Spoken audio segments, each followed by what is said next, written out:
Hey everyone, should be live at this point. Just gonna let everything catch up.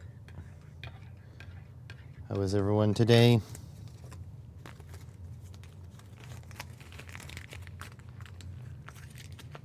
I had a 3D print failure this morning. Tried to print in PETG, but a fairly complicated print, but it failed. How's it going, Franco? Tried to print a stealth burner out of PETG, but for some reason the nozzle kept stringing, and then I gave it up when this here started breaking off, and yeah, I don't know what's happening inside there, so need a bit of tuning. How's it going, Johnny B? So yeah, trying to print a stealth burner out of literally the only material that Voron says not to use, which is PETG. But they say not to use it because it's gonna get melty. But it didn't work for me because it was just stringing like crazy. Like, look at the voids over here. I don't know what's going on. So yeah, anyways, into the recycle bin.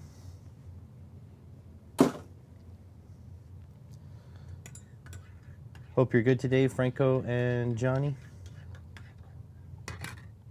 Also, I finally did print some spools the other day. So there's one, there's two. So it turns out the, what size is this? Oops, that went underneath the elastic.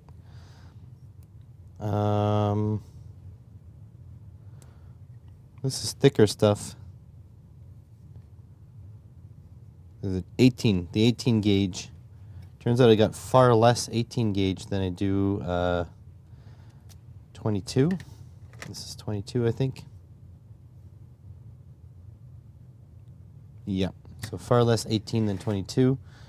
Same thing in the red. So we got these printed. Got a little elastic band, hold it on. Hey, how's it going, Dan? Another maker. Yeah, these are wire spools. These are in PLA Pro, and I was just talking about how I had a failed print this morning. I was up at 4 this morning, and my PETG stealth burner didn't work. Look, it's all falling apart. So yeah, so those spools are done. These spools are for later on if we need something to do. I'm gonna fill these up with stuff.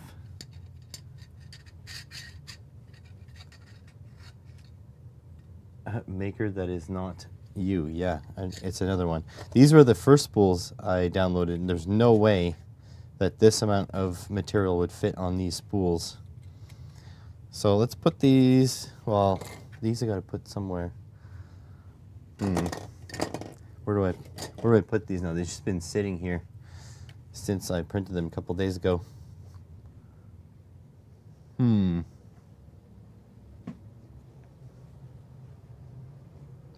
Turns out I've got no real good spaces for them. Maybe over here, where the 3D printers are. There. And these guys can go over here somewhere. Got a good tip the other day. Used 3D printing spools are perfect for your Xmas lights. Oh yeah. I actually use my old 3D printing spools for stuff too. So let me show you. I've got this nice 3-to-1 double-walled heat shrink. And so it's really too thick and too tough to fit on anything else. So I put it on 3D printing spools. So I've got a red and a black. And when I need some more, I just sort of move that binder clip down and snip a little bit more. And so, yeah, I'm using my 3D printing spools too. There are some projects to make little drawers that fit inside these things, which I want to do as well, and then have these all stacked up, or you can spin them around and they'll have the labels on the outside.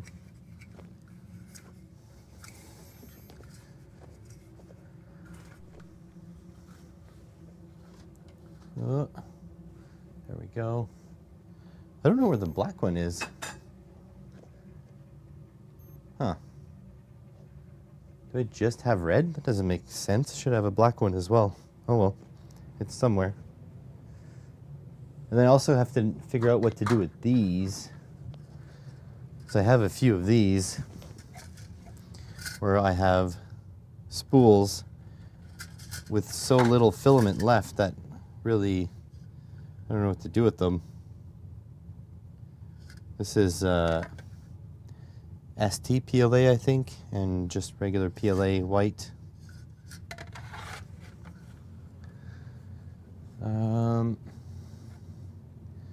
So my latest PLA has been coming on cardboard, yeah. Yeah, for sure. The cardboard spools are the most recent stuff. And so if I look at my most recent stuff, I think I've got 5 spools open right now. And out of the 5, 3 are cardboard. So these are the colors I've been working with recently. Oh, I got another plastic one over there. So yeah, now there's these cardboard things. This one keeps breaking though.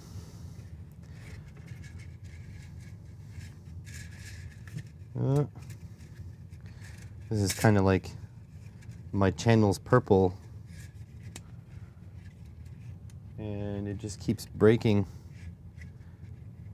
It's not very tough. I think it gets brittle when it's out of the package for a while. There we go. So yeah, look, it's nearly this, well, it looks blue to you, but it's nearly the same color as my desktop. You can join them together, but it's not fun. This is PLA Plus, I think. Yeah, PLA Plus, black. That's what I used for my super secret project, which I need to keep going on. And then I've got PLA Plus, yeah, PLA Plus in red. And PET G in white. And I've got red PET G in the machine right now.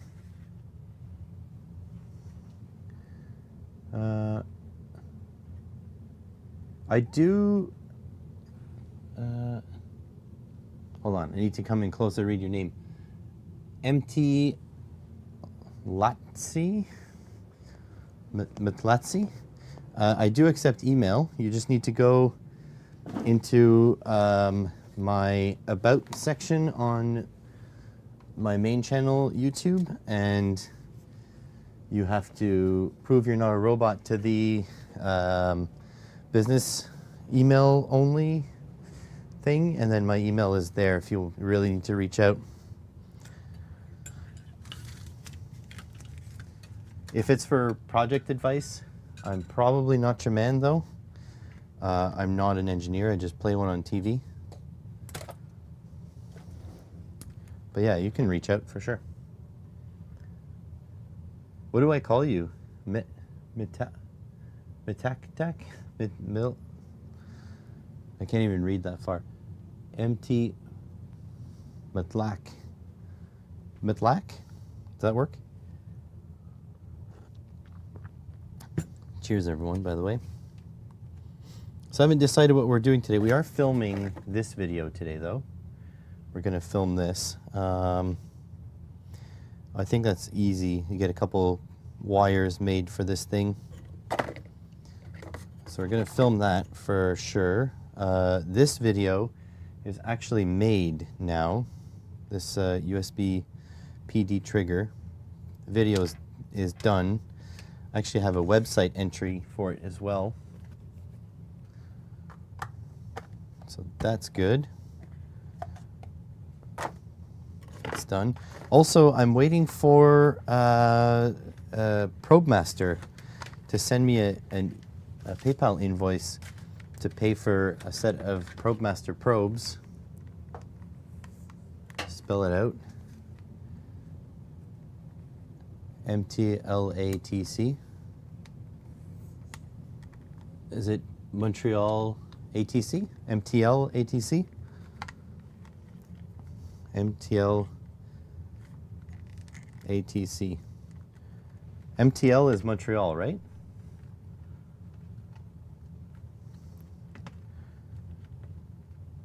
I'm not gonna lie, I can't see my monitor that well from here. Maybe I'll have to zoom. Hold on, I'll zoom in my monitor. Maybe I can pop out the chat. I can pop out the chat.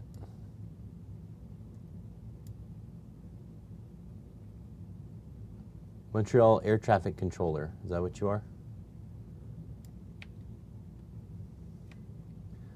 There we go. All right, so you're now popped out.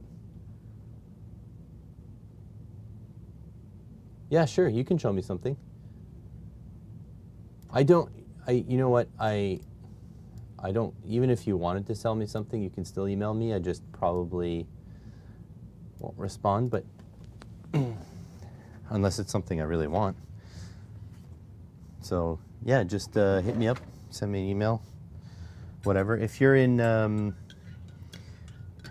a few people's Discords, I'm in Discord as well. I think I'm in Big Clive's Discord, the unofficial and the official one.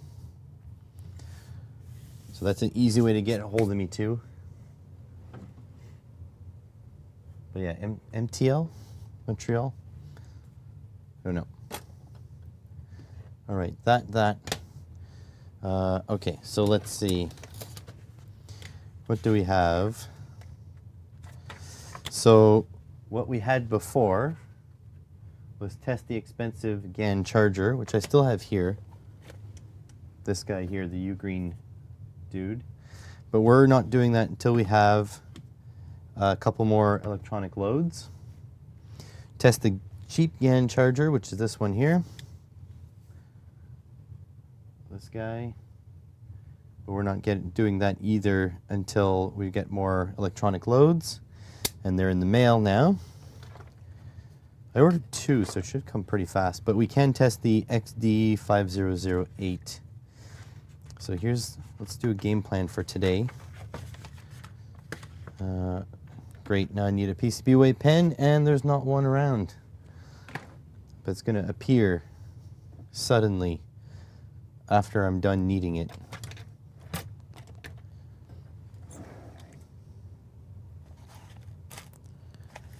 Oh, jeez. Where, oh, where? So if my PETG Voron print would have worked, we would have had another job to do today, but it didn't work. So that's a shame. Yeah, okay, well, can't find it. So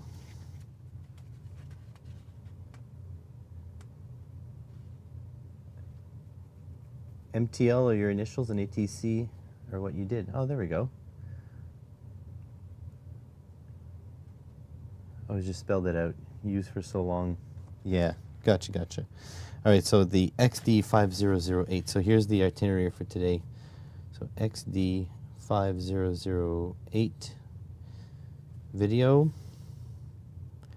Okay, let me check my wall of ideas here for a different video to check out. We could check out the UT622, but I am not super familiar on it. Could check out the UT81B, also not very familiar. It was, I know, it was right here, but it's gone. Problem is I need it, that's why it's gone. Okay, we can check No, no, no. I can play with the tech. Sure, we could. Oh, maybe I shouldn't say these out loud so you guys don't get all the ideas. Yeah. No. No. No. Huh. Not a lot of easy stuff to do. Okay, so needed 2.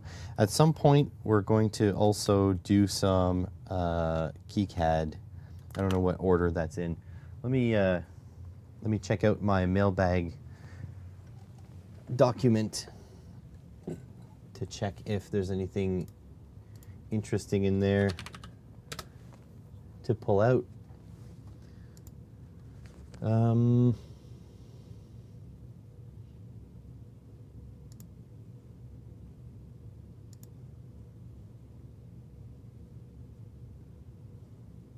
Let's see, no.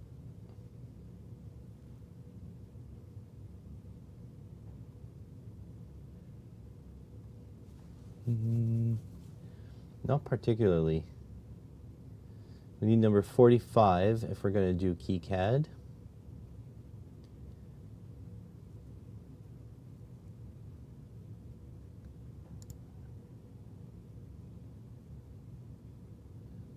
Yeah, we're going to need number 45 if we're going to do KiCad. So I'll pull out 45.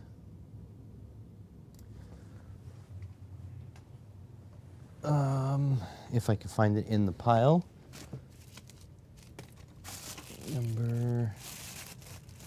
That one's pre-numbering. 25, 52, 53. The heck is in here? Oh, I know what's in there. 40, 44.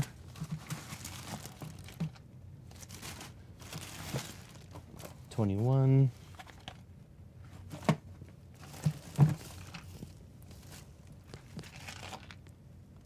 52. I really need to move my mailbag stuff sort of more where I can reach it. Right now I'm reaching over my sim rig. 43, 53, 44.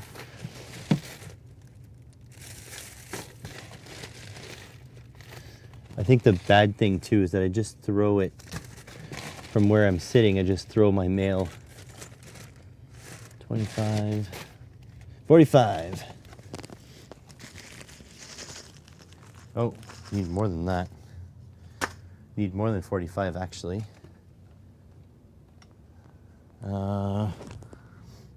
Shoot.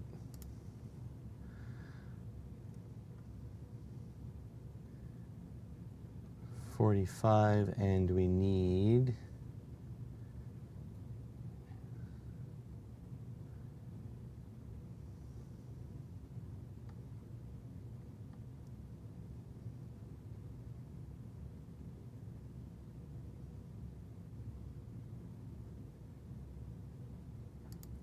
Did I decide to do that? Oh no. Okay, 44.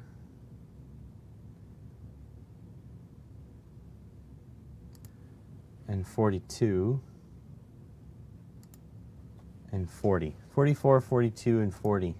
You guys are responsible for remembering that. 44, 42, and 40. 44, 42, and 40. 44. Yeah. 44.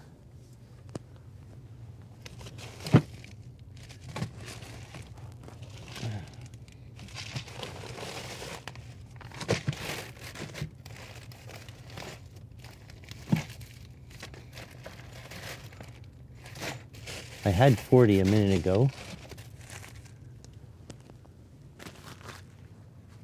42.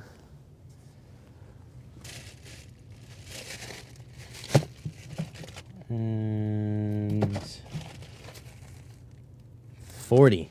All right, well, let's do a little bit of an unboxing. All right, so these are all things I need for KiCad. They're all for upcoming projects. Some of them might be PCBWay related as well, so kind of important that I get those done, since I am pretty sure I come on here every day talking about a Voron, and you guys are all like, yeah, you should get it, which is great for me, but not great for my accountant, which actually happens to be me as well. All right, so 42. My garbage bag is full.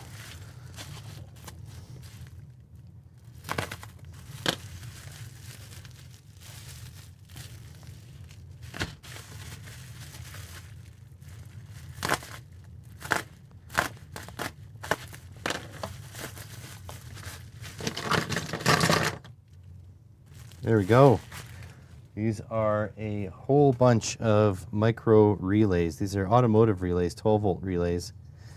And that's because one of the projects I'm doing involves automotive circuits. So there should be 20 of them. 2, 3, 4, 5, 6, 7, 8, 9, 10. 2, 4, 6, 8, 10. And how much did I pay for 20 relays? 30 bucks, $30.90. So cheap as chips, pretty much. And I like these micro relays because they pack so tightly. If you need 4, you know, you're talking about this big. It's tiny. So that's the plan. You're going to make footprints for these in KiCad. These sound like terminals. The sound of relays. Yeah, me too.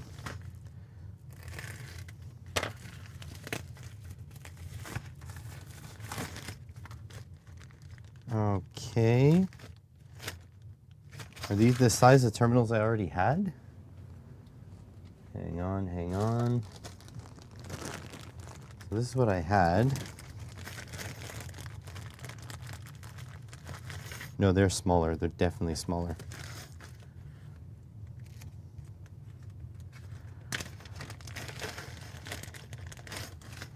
Okay, so this is what I had. And this is what I ordered. Yeah, definitely smaller. So we've got bigger and smaller. And these are just female terminals exactly for this. Oh, they're too small for that, but perfect for this. Okay, perfect. So then the big ones go on here, small one goes on here. And so this is the footprint we need to make. Yeah, perfect. Alrighty. Good morning, Miss Veroak. Come on, get off of there.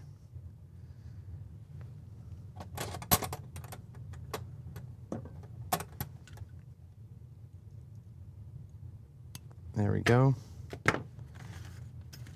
All right, and how much were those? $5. So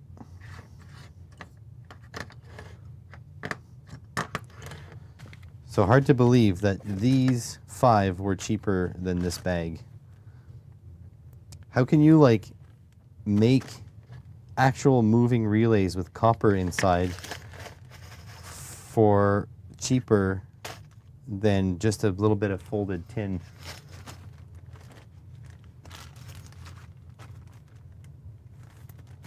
Okay, so that's 2.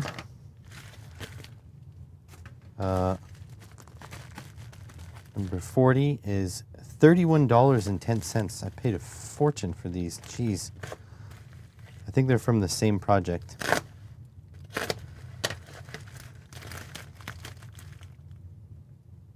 That is not... Oh yeah, this is what I thought. Okay, okay.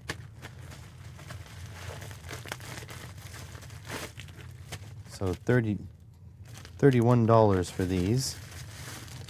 Oh, these are, oh, this is not, oh, this is giant. That's not what I wanted. Okay, so these are 15 amp breakers, resettable, and they are waterproof, and I bought a whole ton of them.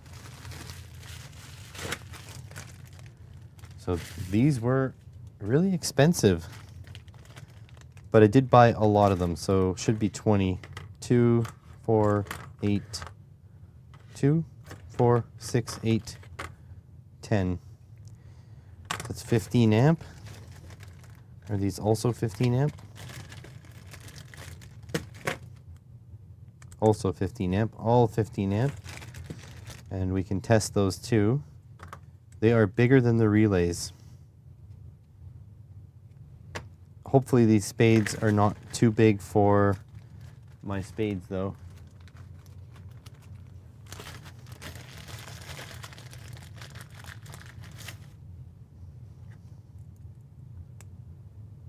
Oh, it fits, thankfully. Good. So that is a little bit of a weight off. And yeah, they're waterproof too. They have these caps. Well, they say waterproof. I don't know if I would attempt it, but they have these rubber cappies. Thread onto like that. There we go. And then when they're tripped, press that to reset them. It's good. So that was kind of expensive. So we need to make footprints for these too. Although they do have a panel mount. Could put wires and terminals, but it's not how I roll. I'm gonna make PCBs. All right. And then last one, I believe this one's for PCB making as well. $5.53.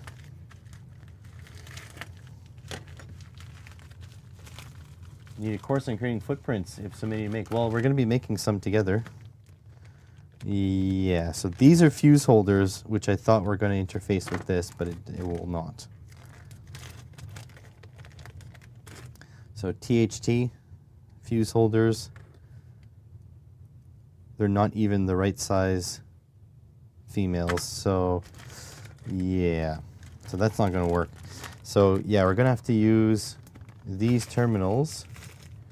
I really hope I have a lot, because if you think about it, for every one of these, I'm going to need 3 of these and 2 of these. And then for every one of these, I'm going to need 2. So yeah, that's going to be quite a lot. So every pair, like every circuit, will have a relay. Right, so that's, in total, this is 5, 6, 7, 7,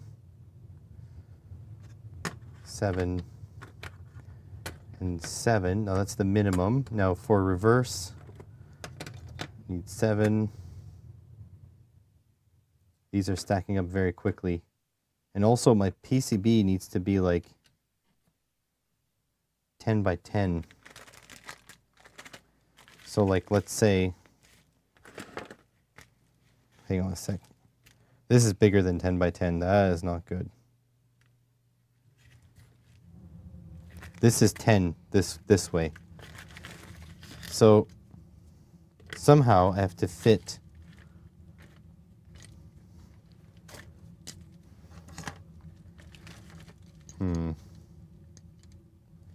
that's going to be tight. 4 and 5. 1, 2, 3, 4, 5. Actually, 6 would be ideal. 6 of these relays across. And then probably 6 of these across. There's going to be a lot of trying to fit these things in. But I specifically chose these relays because they're small. Yeah, it is a lot of terminals. Already gonna have to break the project down into 2 boards, because then you need in and out wires from these boards. I may have to bite the bullet and get bigger boards made. I mean, it's not that big of a deal. It just means 2, 3, 5, 6, 7, 8, 9, 10. It just means that it's going to be more expensive for people to reproduce this project. But I guess at the price of PCBs, it's not that bad. The other thing is all this, everything I'm building has to fit inside of an ammo can. And so I'm not sure if I should go buy an ammo can and then fit it to purpose, or if I should make the PCB and then find an ammo can that'll fit it. So yeah, it's going to be a big undertaking. It's a pretty big project. Yeah, it's going to be tight, and it also has to include, hang on a sec, it has to include one of these. Ugh. One of these batteries, because that's what I'm running it on. It's going to have that battery. That's going to be a lot of stuff to fit. Well, here, let's make ourselves a 10 by 10 grid. And let's see what we can fit in it. So every little hole here is 10 centimeters. Or 10 millimeters, sorry. So if we, let's say, oh, here, I'll go upper bounds this way.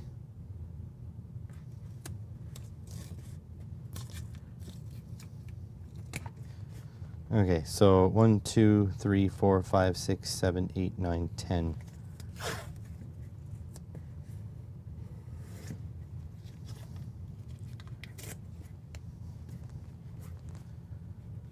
One, 2, 3, 4, 5, 6, 7, 8, 9, 10.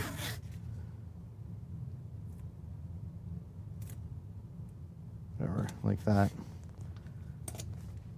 And then I think 5, 6, 7, 8, 9, 10. So like that's kind of the max there. 10, 1, 2, 3, 4, 5, 6, 7, 8, 9, 10. Good.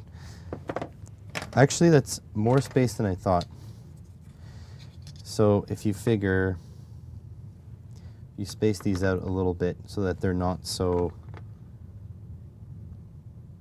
tight, you can remove them and stuff. 2, 3, 4, 5, 6. So you can fit all 6 across the very top. So that's good. Space them out a little bit. And then these guys,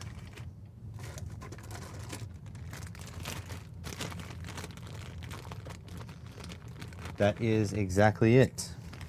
This is the trailer wiring light, trailer lights thing. And the reason why they're all socketed is because I'm making this as a gift for my boss, which means he needs to be able to service it in the field. Because if something breaks, I don't want him to have to desolder parts. And so that's why they're not even fuses, they're breakers. You know what? I think this will actually fit. Because the relay driving circuitry will be off board.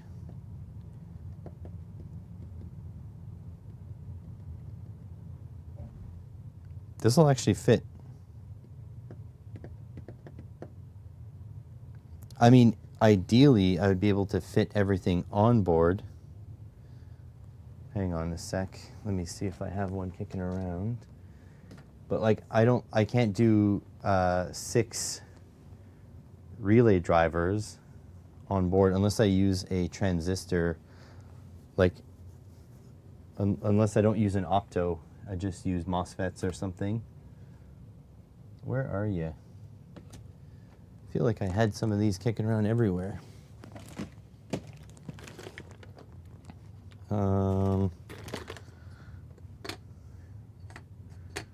That would be like there, ESP32, and then for drive circuitry, there's not enough space in here to put 6 discrete MOSFET drivers, or relay drivers.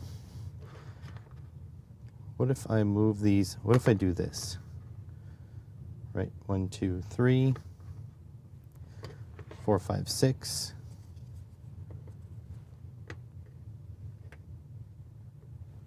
And then these guys would stand up like there. That'd be, nah, still not enough space.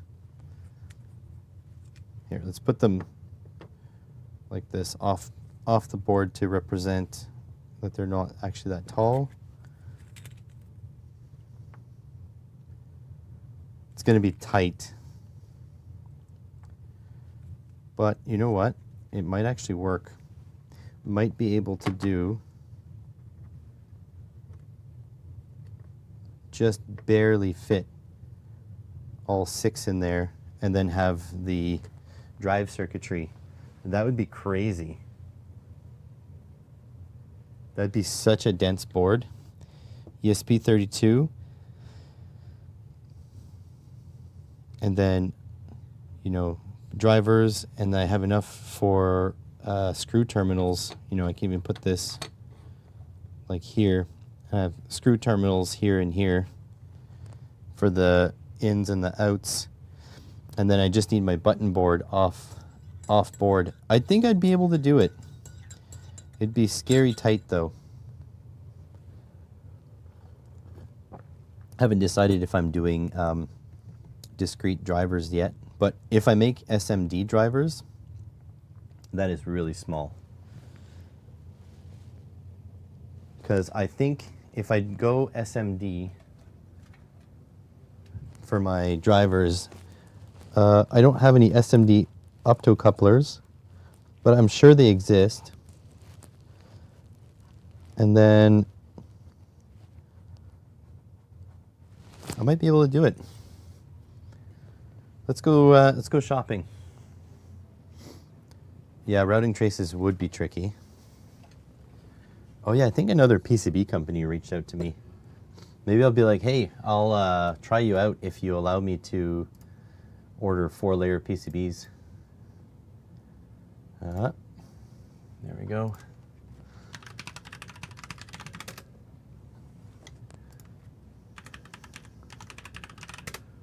Optocoupler. So like that doesn't save me any space. It's the same as the through hole. So that won't work. It's worth a shot.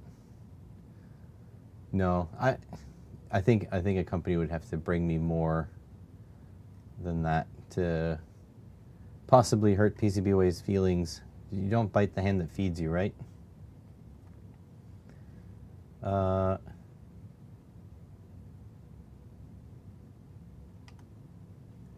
Maybe for space I can get a multiple package optocoupler. Like if I get an 8-in-1,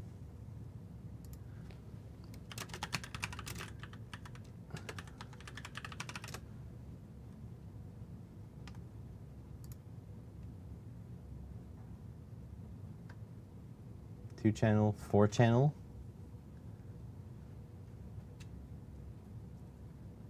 Ooh, Darlington out. Does that mean I don't need... Does that mean I won't need a an outside transistor. Detector, power. No, 40 milliamps, no. Not enough.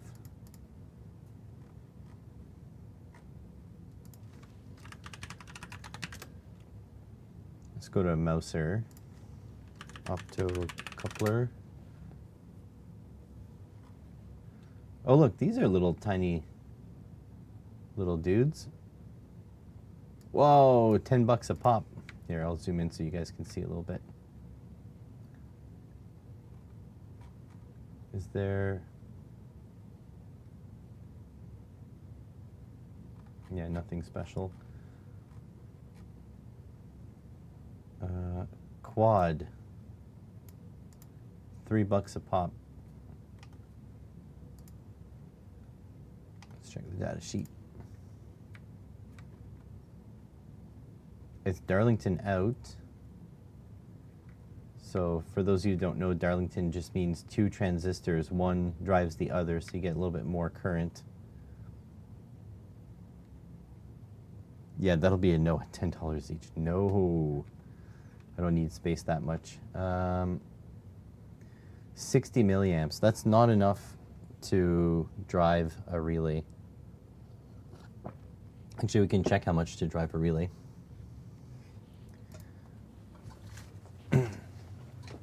We can do that right away. Okay, so typically speaking, on a relay, your coil should be these two outside ones. This is your main switching, and there's your that's your normally open, and one of these are normally closed. But they should be numbered. They are, but they're freaking tiny. I can't read it.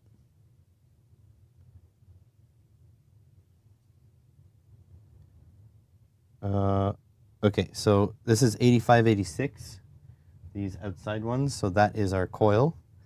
Then 30, this is our common, this is our 87, and the middle one here is our 87A. So this is common, normally open, the middle one here is normally closed, and these two outside ones are our coil. So we just grab our read-in power supply here. I'll turn I set 0.1, enter. That one on, this one VSET 12, enter. And I set, let's max it to 2. It won't take 2 amps to turn on. It'll probably take half an amp-ish. Quarter amp, something like that. Probably about 250 milliamps.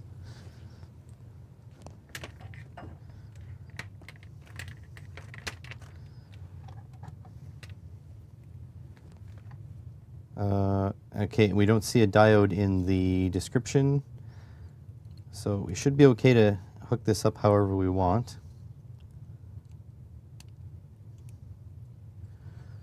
Like so. Oh, let's turn this one off.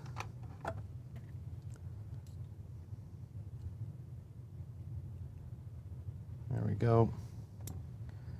120 milliamps. I don't know if you guys can see there. 0.12. Are you saying there are markings on it? Some form of Elvish? Yes, melon. So maybe you can hear the click.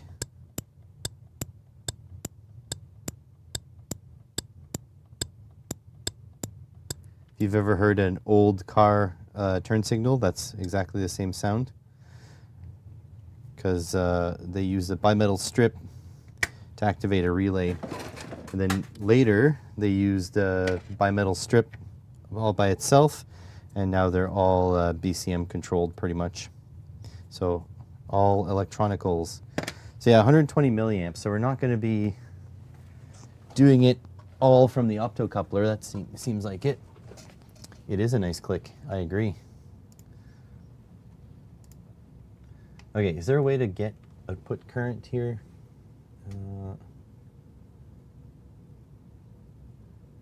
Transistor output? I mean, that's pretty much all of them, isn't it?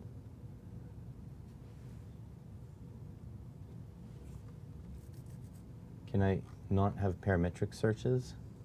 Nope, probably not. Okay, let's see. Capable of 500 milliamps.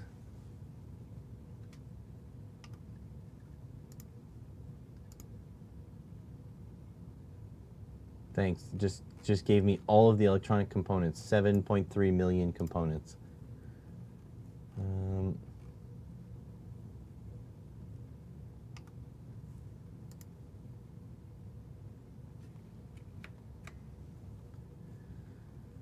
Forward current.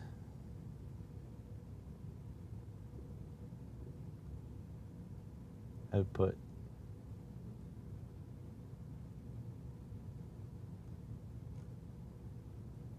Come on. What am I looking for? Output. Breakdown voltage. Power dissipation.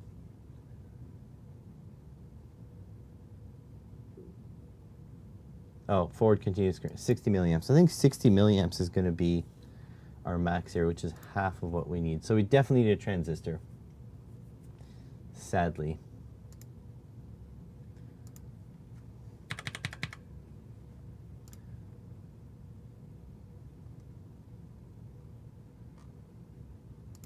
Let's go. So legit 2N2222. Obsolete. Get out of here. So just a regular transistor should be able to give us what we need. Collector current, yeah, 800 milliamps. So we will need a transistor. I do have tiny transistors. That's not a problem. All right. Well,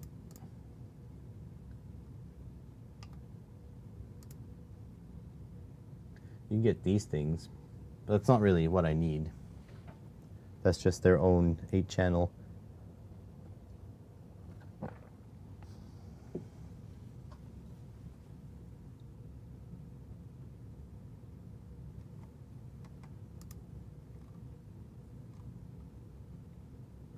There's a lot of 2 channels.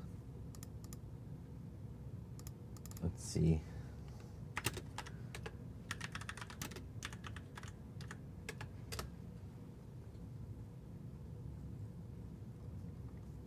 No, I think all the optocouplers that you see are literally just they made the channels.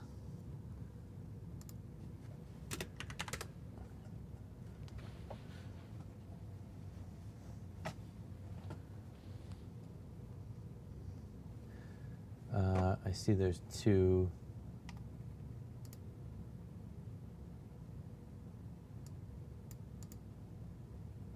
Oh, TTP223, that's not an optocoupler at all.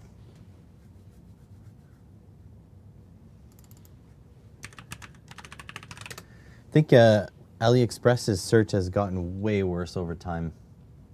They're now just giving me what they think I want and not what I actually want. This must be a 2-channel optocoupler.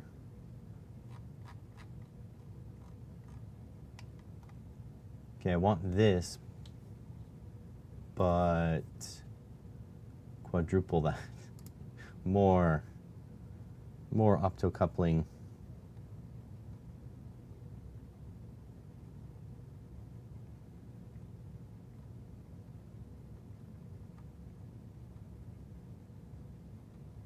Yeah, I don't think so. I don't think we're going to find something. What's that? The 2N2222 transistor is plenty of milliamps. Because yeah, I got a bunch, and I've got them in SMD as well. So if I need to make a really compact circuit, I got it covered.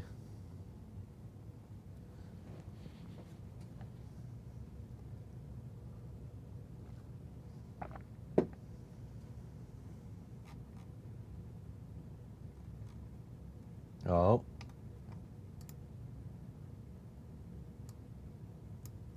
Okay, how many legs? 1, 2, 3, 4, 5, 6, 7, 8. So that'll be a 4-channel.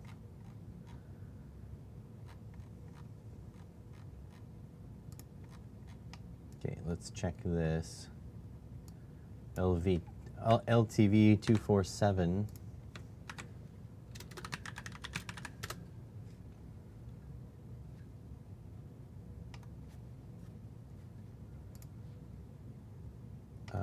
Data sheet. It is a 4-channel.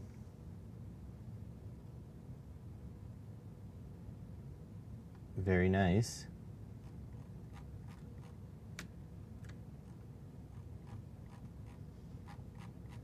Okay, good. Yeah, quantities per reel. 50 milliamps. So it can't power our thing, but I mean, it's plenty to drive a 2222. Oh, it's input. Yeah, 50 milliamps, same thing. Damn, dude, I just need 1 order of magnitude more. That's it. Just need 500 milliamps.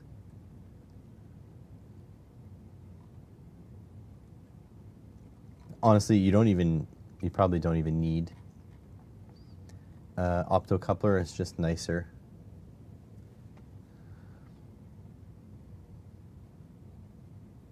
Yeah, actually you don't really need it. You can give it a freewheeling diode and you'd be good. But I don't want to run the risk of ruining my microcontroller.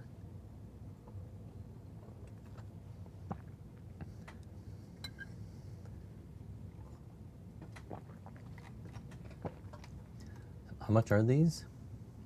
20-week lead time, $1.77 a pop. And how much were they here? Something like, it's $5 for 10, 50 cents a pop.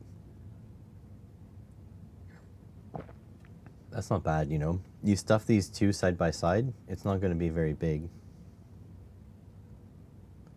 So this is in the vein of what we're looking for, but I think for the amount of bother, I can just pack these. I've got 2 kinds of optocouplers. I have the 817s and the PC123s, I think. So I just pack them side by side, and I think we'll be okay.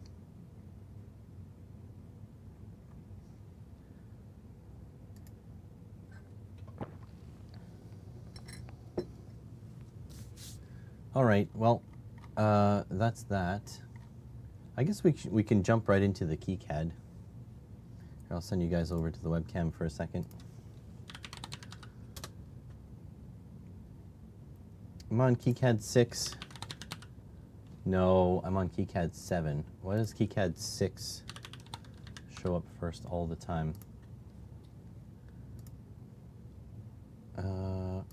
File, open recent. This one.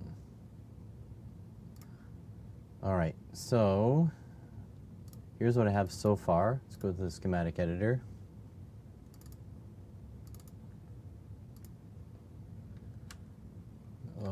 Oh, okay. So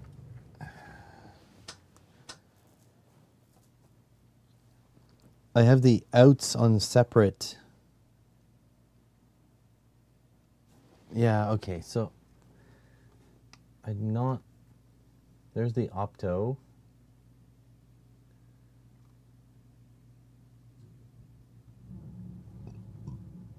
Optos in your computer project space is not really an issue with the PCBs I use and circuits I make, plus very low current. Yeah.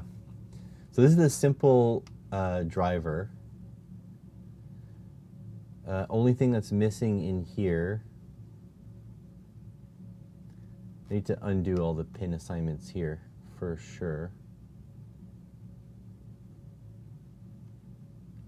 Only thing that's missing here is the LED to show you that it's working. They're very useful.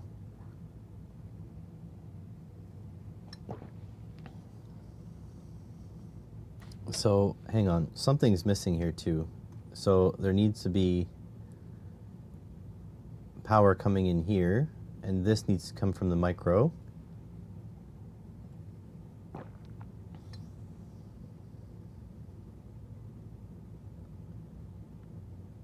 And then we need the LED on this.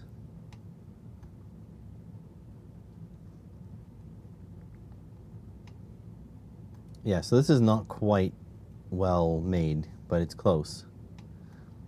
And then these pin assignments are wrong if I want them on the same PCB.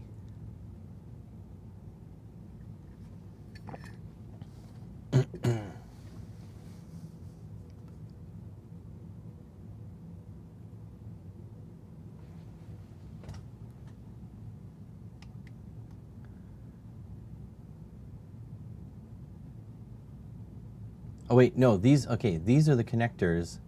Never mind. These are correct. Because these are the connectors that go on my module. Okay.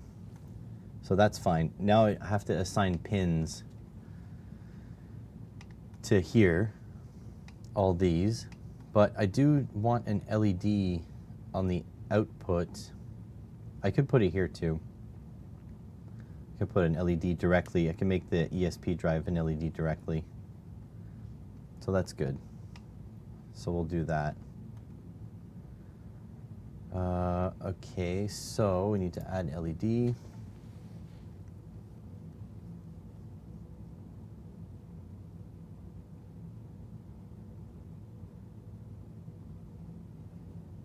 Or maybe I should just make the footprint right now.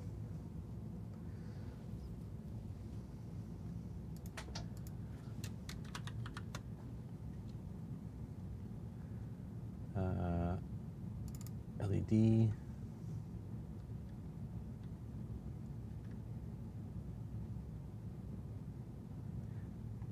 Because of this LED though, won't be able to have a pull-up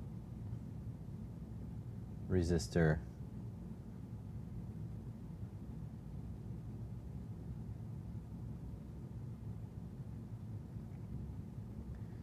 That means I need a pull down, but I could do a pull down through the LED, perhaps? Huh.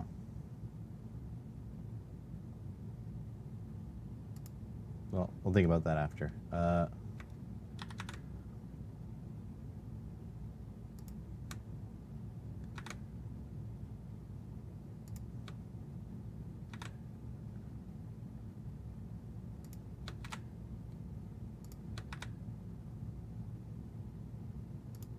No, wait, this is an output. It won't need a pull down.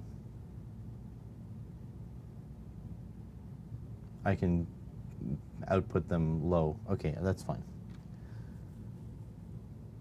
It's the input that needs a pull up.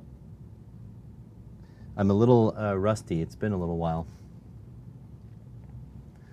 All right, so LEDs, and then I need resistors.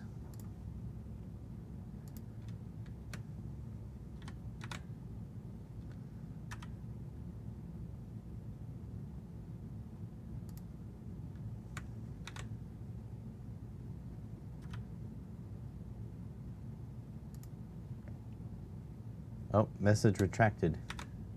Did you find my email, by the way, Mr. MTLATC? Montreal Air Traffic Controller?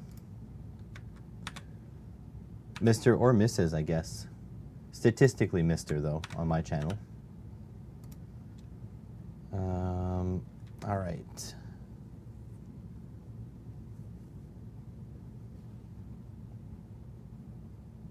Practicing guitar. Oh, very nice. I don't know if you were here for the stream where I showed it, but I got myself a little Christmas present from me to me. And I have to decide if I'm making PCB projects with it, because if so, it becomes a tax write-off. But ta-da! And that is not a Stratocaster. It is a Donner. It's like a learning guitar, but it looks identical to my American Standard Strat, except this is a HSS.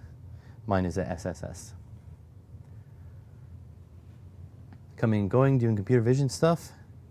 A lot of running. Oh, nice. So yeah, I'm not gonna make any noise for you guys with this thing, because noise is pretty much all I do these days. But it's nice because I'm not worried about it getting too humid or too dry, because it's like literally it's a $200 guitar, and it sounds amazing. It sounds great. I think my Strat sounds a little bit better, but I mean, my Strat is over $1,000. I don't even know what they're worth these days. Oh.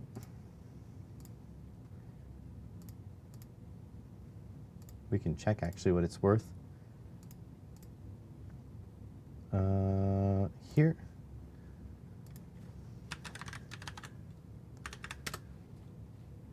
eBay.com.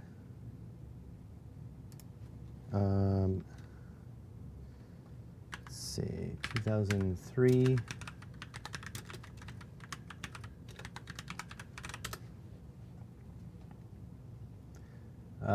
$96. So somewhere around, is this, it's .com. Actually here, we'll do sold items. American, this is an HSS Strat, $1,400 US. Yeah, I agree, find a way to write it off. Oh, this one sold for cheap, less than 900 bucks. Oh yeah, I've got this case too, very similar case. So yeah, it seems like, well, you say it's about 1,500, that's what people are asking, but it seems like people are getting around 1,000 to 1,400 if you look at the sold listings. So yeah, I had a thought one day to just buy a whole bunch of parts like this and build a Stratocaster, because you can definitely do that.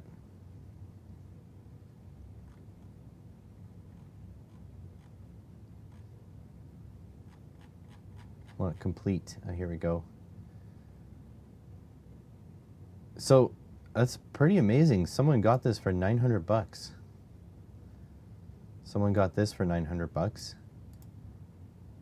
That is crazy. Is there anything wrong with these? Oh, sold, yeah. It doesn't have, I don't have the details.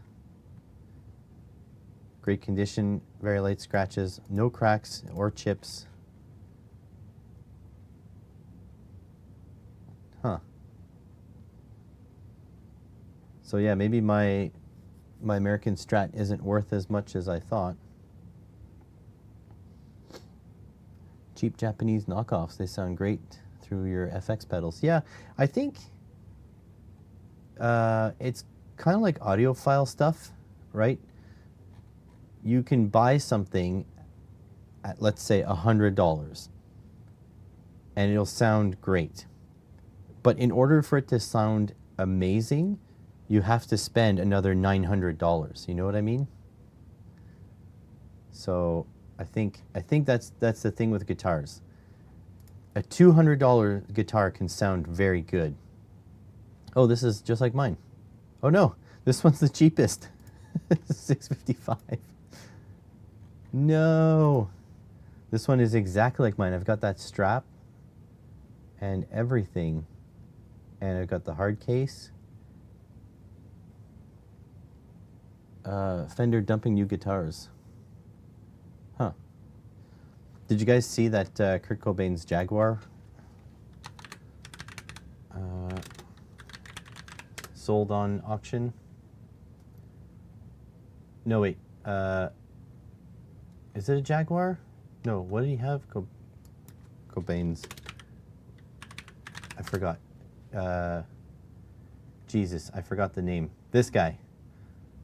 Skystang. Jeez. I call myself a fan. So it sold for like quite a bit on auction. His actual Skystang.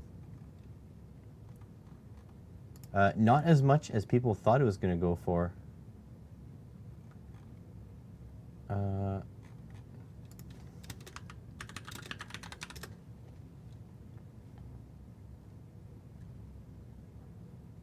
The reason I bought the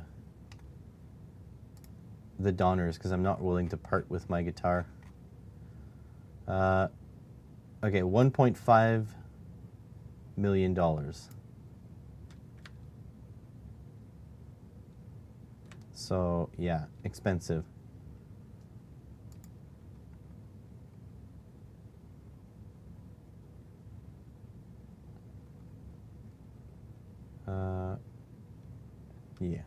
Yeah.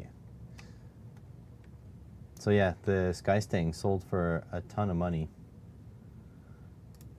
But people were expecting it was going to be higher. I think it wasn't the highest ever sold. Some other guitars brought more money. But anyways, where were we? KiCad. All right, so we got resistors. I need to put a ground label on the ground. Oh, I missed.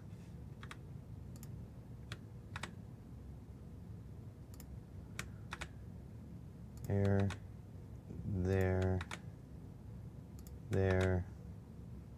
there. So now, theoretically, the micro is going to be driving two LEDs. So it drives this one through this resistor, but this one here, I want to put a much bigger resistor. I want the LED to be barely on. I'll probably use a red LED, and it's going to be barely on so that it's just an indicator. All right, and then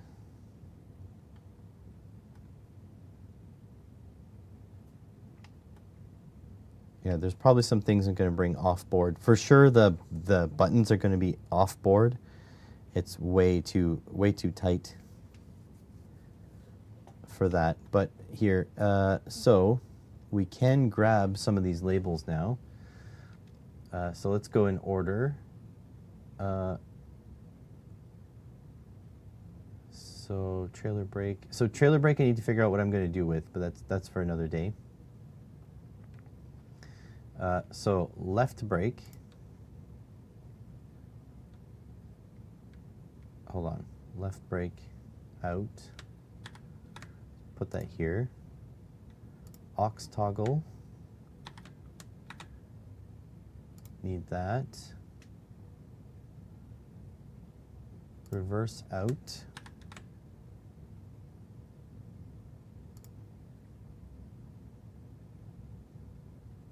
Park out.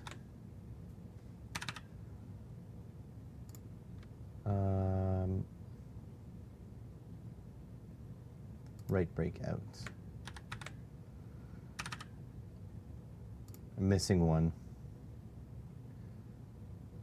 Left brake, right brake, park, reverse. Oh, lights.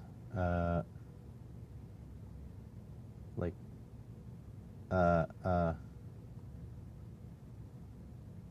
I seriously screw that up? Reverse. Park.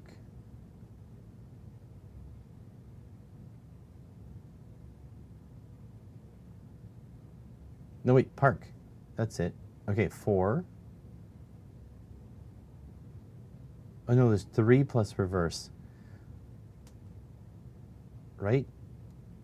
Okay, 1, 2, 1, 2, 3, plus reverse, plus auxiliary. What's number 6 for?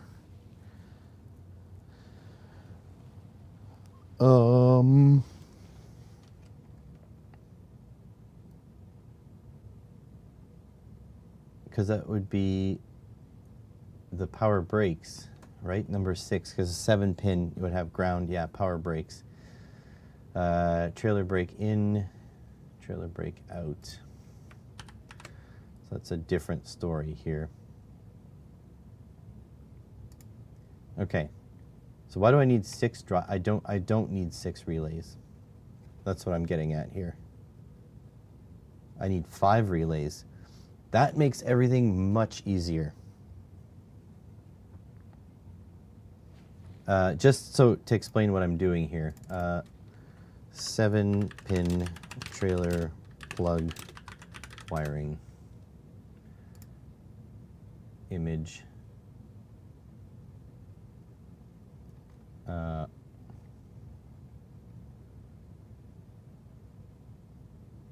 There.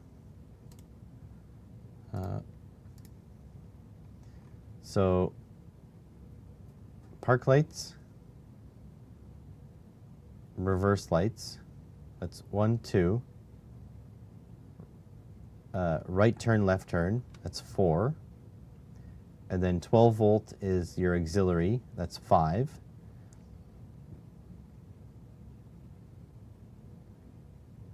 And there's a brake controller output. That has to be PWM. Do I have that on my thing?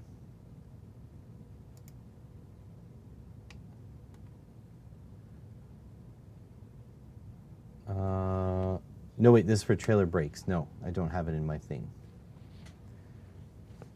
That's the part. Trailer brake, park.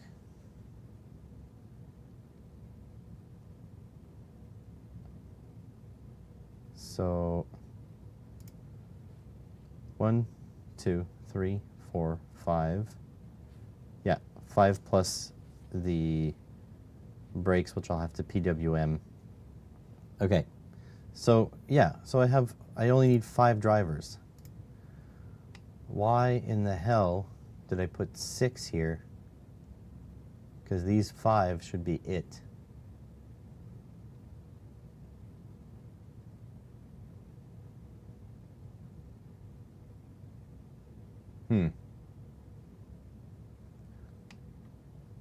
Weird.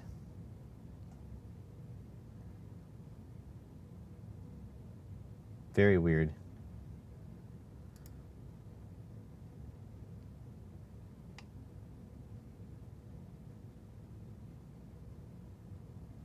Oh well. All right, let's move this to here. Right brake, let's move that to here. I guess I need to move these. You folks move over here. You folks move over here. I guess I'll move it further. Exactly, yeah, I just gained some more space. There's no way I'll be able to put the buttons though, because I am a bit of a psycho, so I'm thinking I'm going to use mechanical key switches for the buttons because, again, they're hot swappable, they're replaceable. Okay, then park, reverse, and then the aux. So this one is extra, I don't need it. But yeah, so this thing is going to be for future development, I believe, because the issue with trailer brakes is how much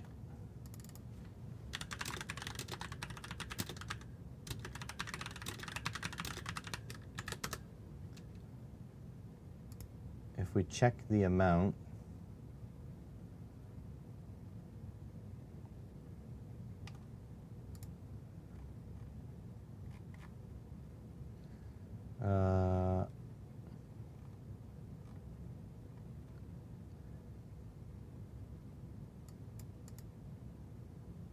yeah, like 15 amps. That's a lot. Oh yeah, I'll definitely have enough room for drivers, 100%.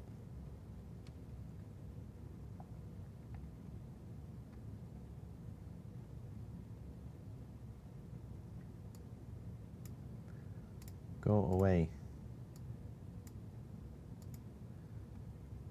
Yeah, so some of them have up to 30 amps. So basically, I just want to pulse them on with just a little bit of PWM and just make sure that they activate.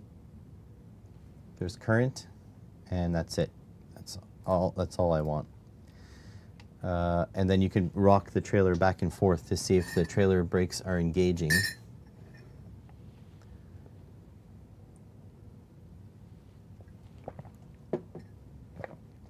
All right, so I'm going to delete this one since I don't need it. Okay, so trailer brake out, that's for future development. I'm going to put that onto a pad, or maybe I should just put a MOSFET on now.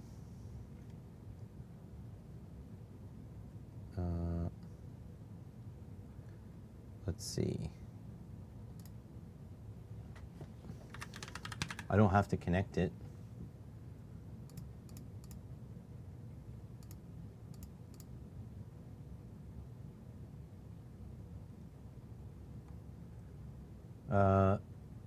I think I have these. Yeah, why not? So I gotta pop that here. Put that there. Yeah, version 2 video. It's possible. Let's move this here. And then I think the next thing is we're gonna be making footprints. So this to ground.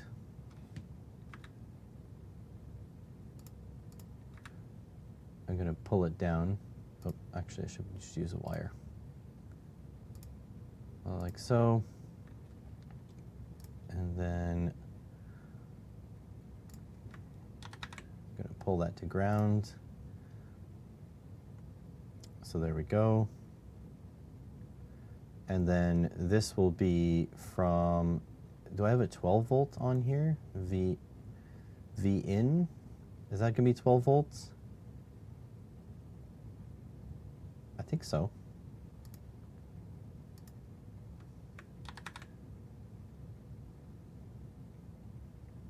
V in, and that'll go to a fuse, actually. So this will go, okay, I need to make the footprint for my fuses, and I need to make the footprint for my relays. Move that over there. So I think that's where we're at now, because I need to put my relays on here too. All right. Let's make a footprint. Oh, let's make a symbol first. Let's see if there's actually a relay. I forgot we don't need the footprint just now.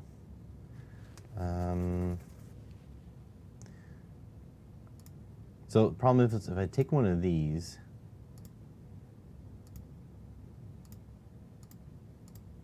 they're going to come with a footprint that I don't want.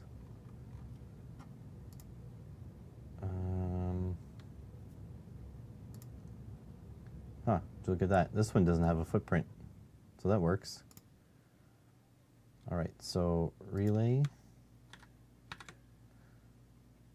relay, relay, relay, and relay. All right, now this is going to be connected up through here, and then going to go to ground.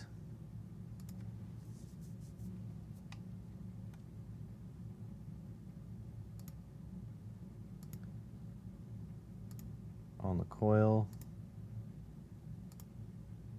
like so.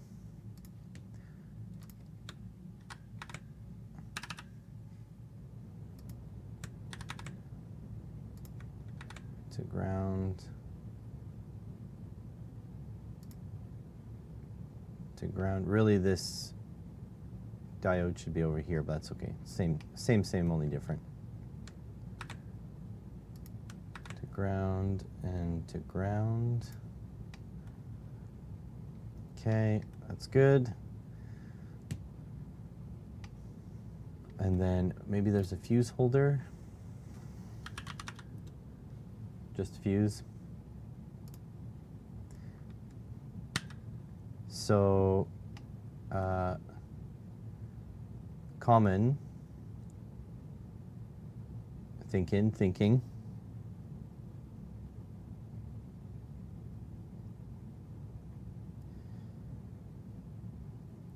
Thinking. Common should be 12 volts. Yeah, so the fuse will go on here. Pre-relay.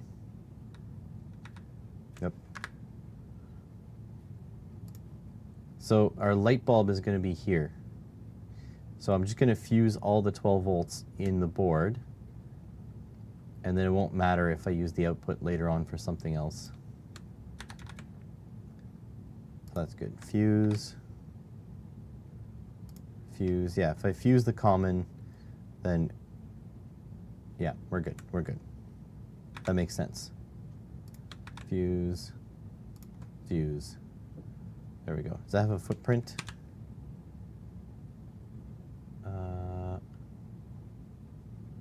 Symbol. I don't know. We'll figure it out after. Okay, so that's fused, and then we need another fuse up here. We're gonna move our V in. Oh. No, no, no, no, no. What have you done?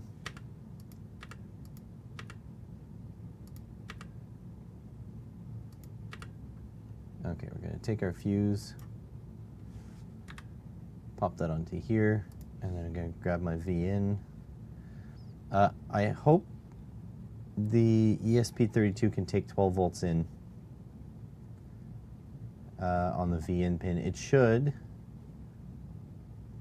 but I don't remember if I checked that out or not. V in, copy, paste, there. There. Sounds high, huh? But usually I have a voltage regulator on board.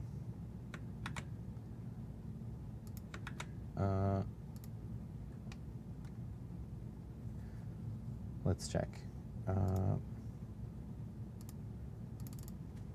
ESP32 dev kit. There we go. Let's check it out. What do we got? 38 pin.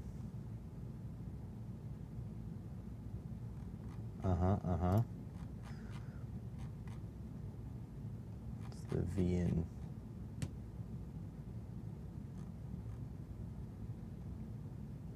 So here's the board it plugs into. It says 6.5 to 16 volts. So it should be good.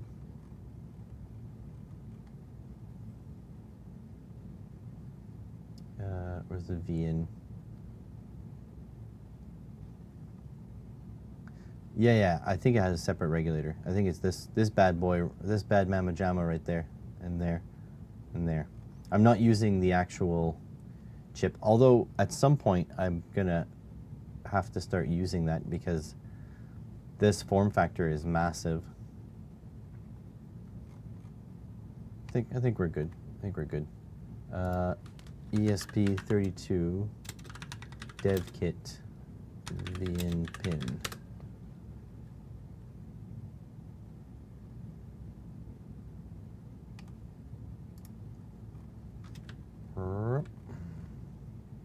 USB, power ground.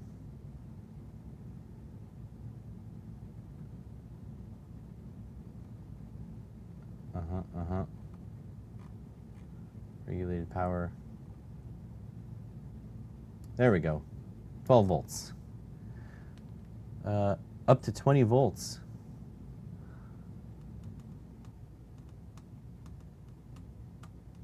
Okay, I'm just going to hope that my regulated power is close enough. And if I just keep killing ESPs, well, they're socketed, so it's not too bad. Okay, so we have connectors to populate. But other than that, we should make a footprint. All right, ladies and germs. Footprint editor. All right, so I have a custom thing somewhere.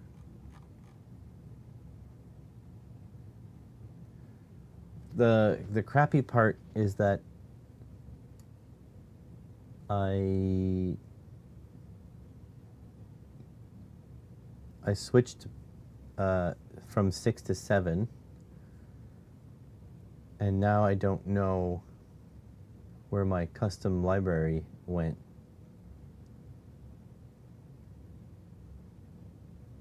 Connector, like,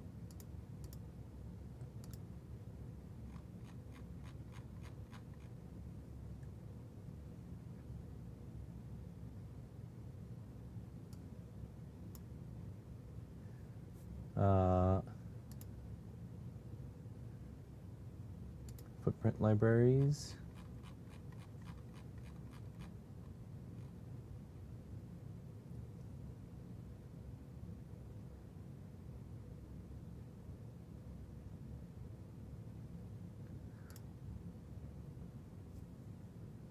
Oh,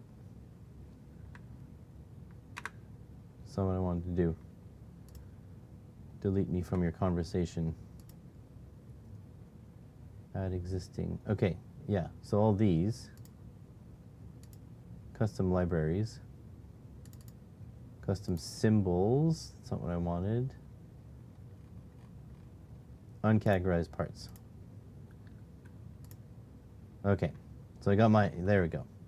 So I should have my, yeah, these are all my footprints.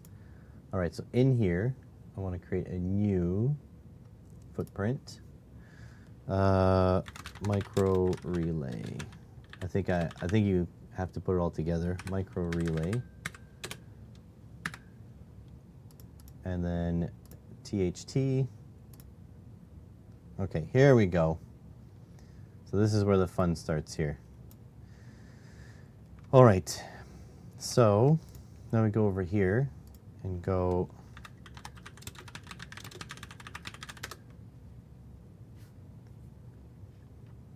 oh, that's a micro relay. That's not good. Images.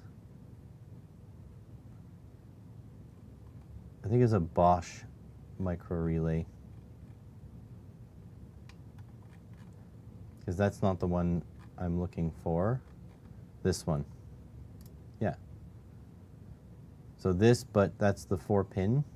And I also need the pin spacing. This is the one. So I need that. Micro relay pin spacing.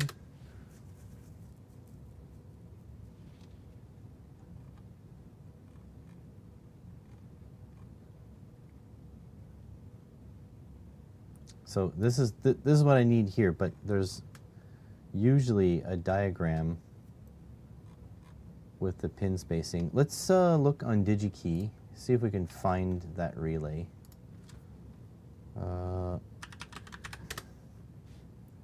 And then we'll grab the data sheet.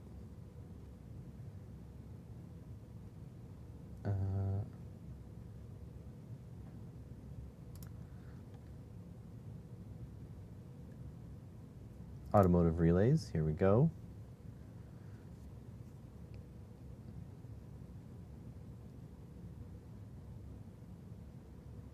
I think it's socket, apply. This is what we're looking for right here. That bad boy. All right, so let's get the data sheet.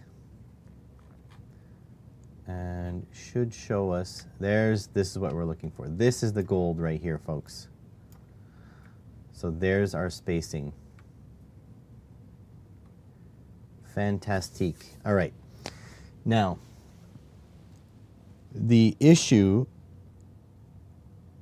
is that we're not making slots in the PCB to solder in, because if we were, this would be job over. What we need to do is get the footprint from the actual tabs I got, the female pins, and then arrange them in such a way.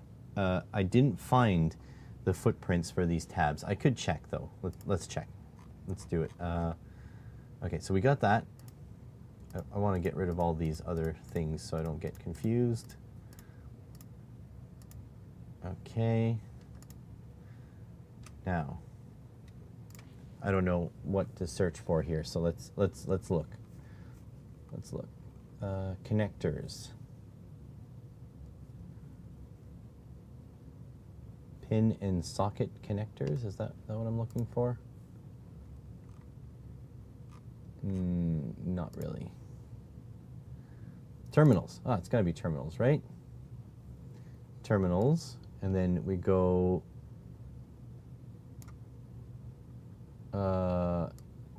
should be THT, through hole. Yes, yes. We are winning. Okay, yeah. So we need the female version of this. So these are the male. We want the female. There's a joke in there somewhere, just not awake enough to make it. So we want that.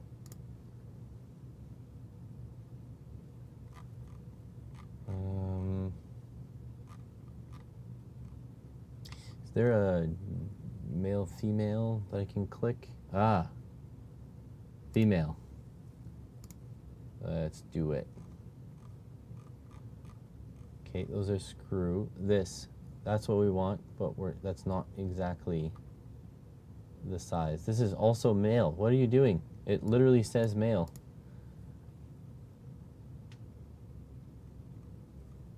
Uh-oh. There's no female. What's this? 6.3.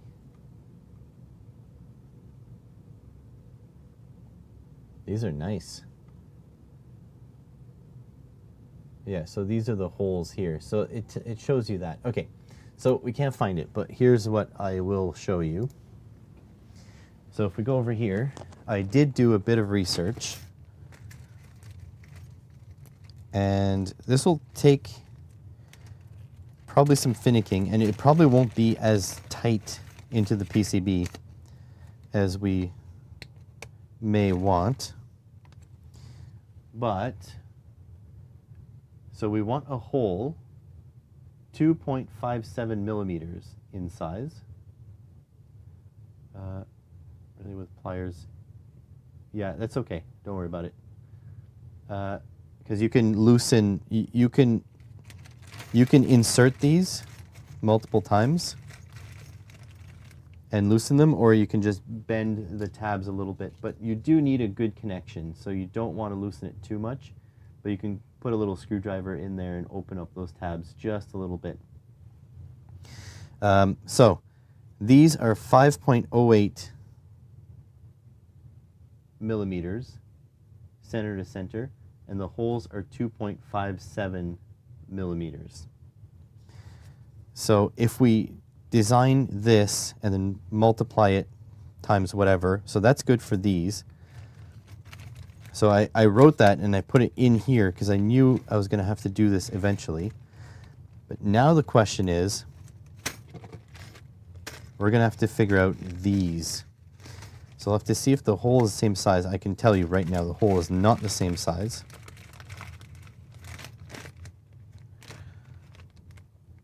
Let's use this. Let's see if we can find DJ620-4.8. If we can find a footprint, but if not, I'll figure it out with the vernier calipers, and then we'll get it done like that. But let's see. You definitely want a good connection, because the problem is if it's not tight, it's going to heat up, and heat is not good. All right, so let's Google this and just go DJ620 4.8. Let's just see what we get. Okay, we get a Russian website.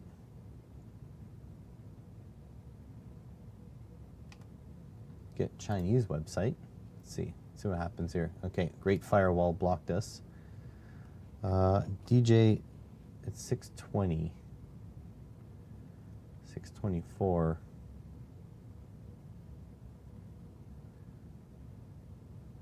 Oh. I mean, we're close. No, these are crimp-on. Okay, let's just look for DJ 620 terminal. Let's go that route first. This looks like it's very close to what we want.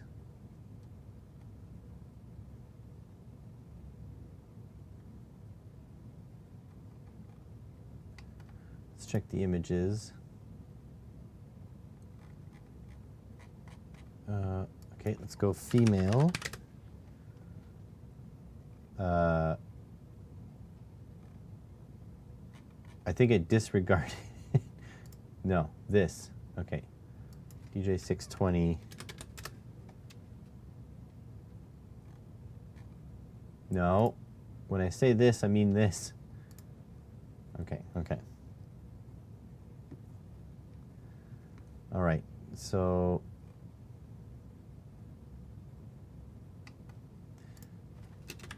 THT. I mean, I'm pretty sure it's bringing me to AliExpress. 20 THT. No, okay, okay. All right, all right. 4.8 millimeter THT.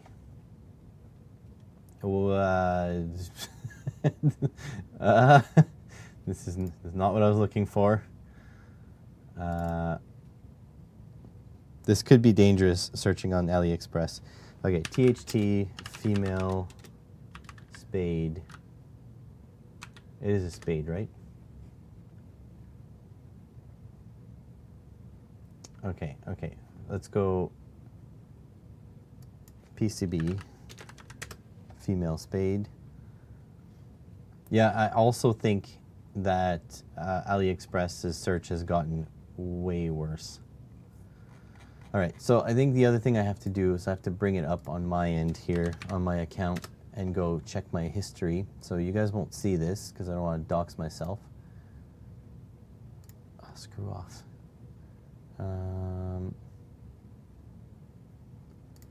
My orders.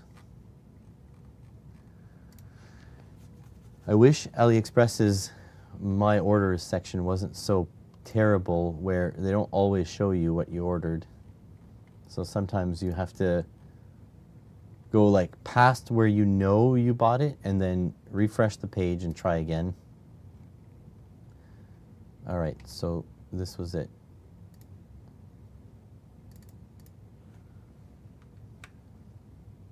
Here, for those of you following along at home, I have my chat up somewhere. I agree. All right, so this is what we're looking at here. That is a affiliate link, by the way. Okay. Oh, okay, that didn't didn't help us at all.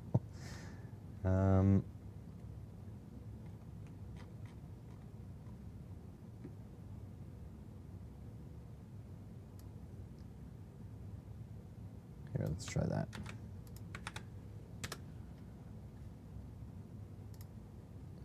Let's bring my chat back up. Can I pin this?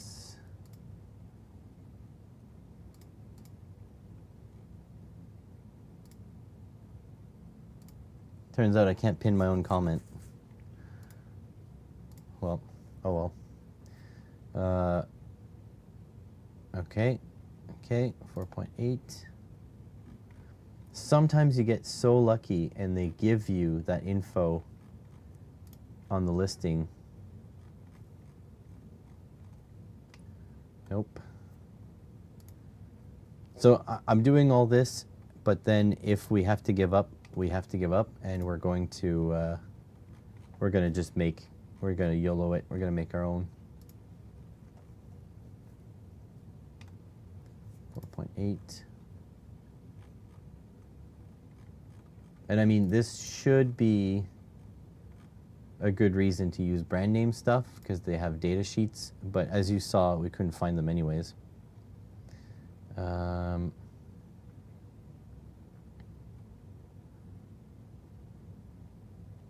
Franco, you just put a blank message in chat. Oh, see what I mean? AliExpress ran out of things. They're like, oh, here's some BDSM stuff and something for your belly button. Well, I got some electronics there. Yeah, seems very relevant. Oh, look. Oh, no. Oh, God. This is... We are getting into some stuff here. Yeah, okay, I think we're out of this. And you notice how they don't even have like an option to put a category up on the side. Sure. Give that a shot. See if you can repost my comment. All right, so I think we might be giving up. Oh, that is not what we're looking for. So let's go 4.8 milliliter female spade PCB. Let's see if we can just re-Googleize it.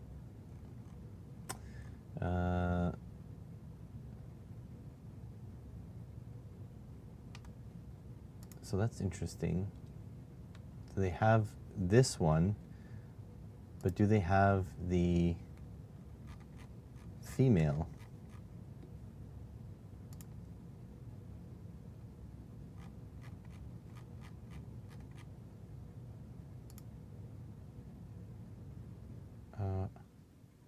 Spade female. Nope.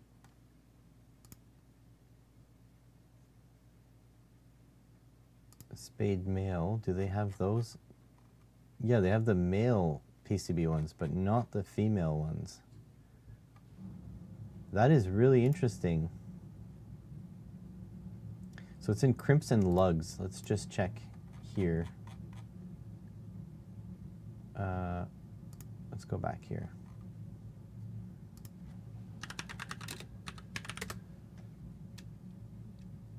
Female lug.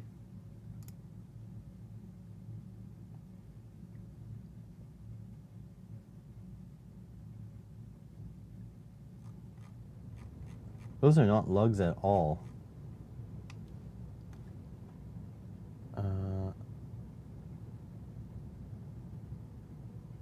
Seems I can't pin it. I can't go here. Let me show you what's happening here. So here's my comment. So see if I look at another maker's comment, I can go here and pin him. Okay, but on mine, I can't go there. All right, so now I go here. See, Franco, I can pin this comment. Oh, I can't. Oh, yeah, see. Oh, okay. This. Oh, there. Just need to go all the way to the side. Pin message. Message pinned. There we go. So there. Thank you. All right, so yeah, the pinned message for anyone watching the stream is a affiliate link. So if you would like to support me, use that affiliate link and buy anything. Okay, so female spade. It's a spade, right? Definitely a spade. So it's got to be a terminal. female.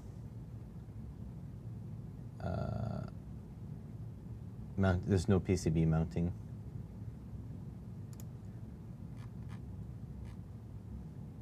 These are all crimp on. Crimp, crimp, crimp, crimp.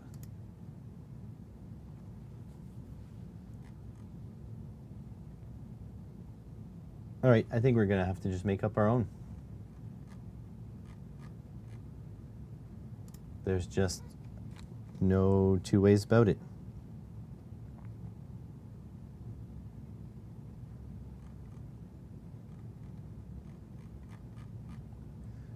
Yeah, oh well.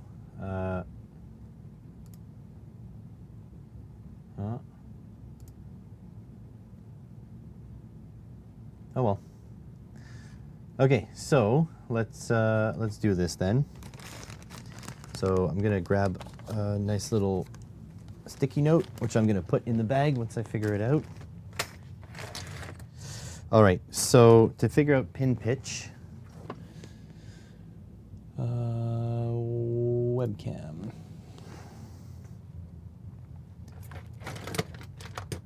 All right, so let's check the size of the hole we need. That's in the biggest dimension.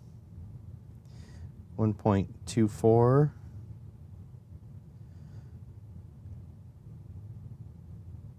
1.7. So we need something about 1.7 in diameter. Well, 1.6 maybe. 1.6 by 1.3, so 1.6. And then the whole center has to be, you know, so let's say, oh yeah, so you check to do that, you go, so 1.6, then you 0 it, and then you measure the outside, so 4.9. So that means 4.9 apart. Let's go 4.9.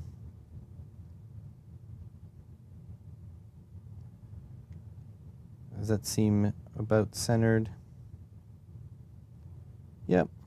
Okay, so 4.9 apart.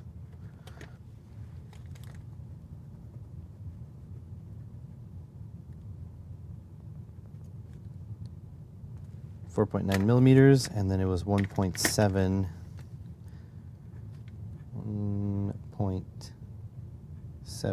millimeters. So if I have two 1.7 millimeter holes, 4.9 millimeters apart, that should be these.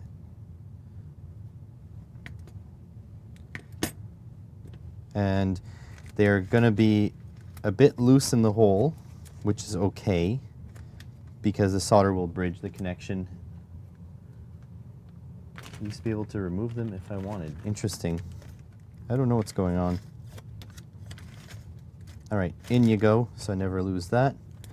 And so now all we have to do is design the holes for this, design the holes for this, and then place them in the positioning of that. My math is going to be a little difficult, but we'll figure it out together. We'll figure it out together. All right.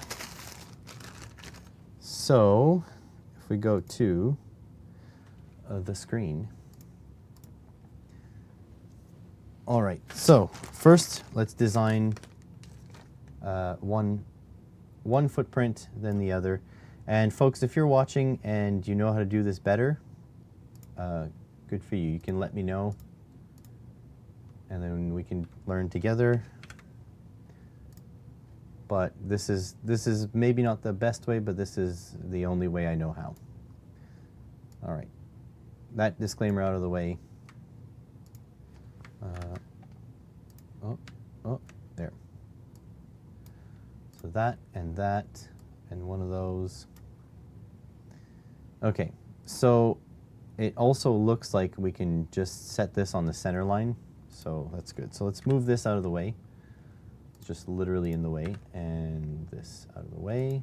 and this out of the way. We can move those after. Okay, so we need to make a hole. Let's see, front copper. Maybe we could just make a pad. Hold on. Let's make a pad. I don't exactly remember how to do this.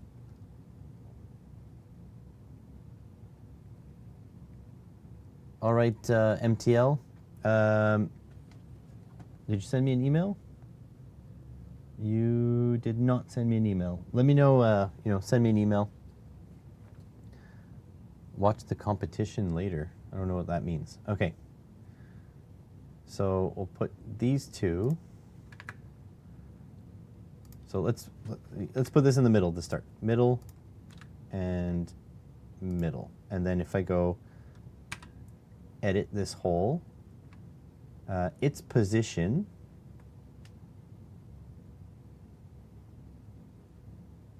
where's the position? No. Oh, position. Derp. Okay. So we do know that this is going to be the big hole. Okay, so we need the hole shape to be circular and the hole size to be 2.57 millimeters. Okay, and then the pad, you can put it whatever size you want. I'm going to go 2 millimeters bigger, so 4.57.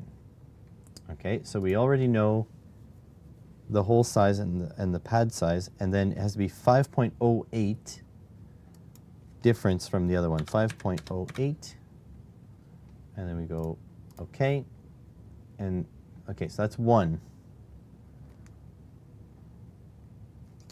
Yeah, me too, I screw up all the time. Okay, oh, and we should edit this, and it should be called number 5, pad number 5, through hole, right? We're going to go by this naming convention here. See the 5? Okay, so we're going to edit this. We're also going to call it 5. It's going to become 1 pad. And we want this to be 2.57. Oops, whoa. 2.57, the hole, and then 4.57, the hole. Okay. And now this should fit our big lug. So that's 1 big lug. And in fact, on the front copper here, I think if we just draw a rectangle,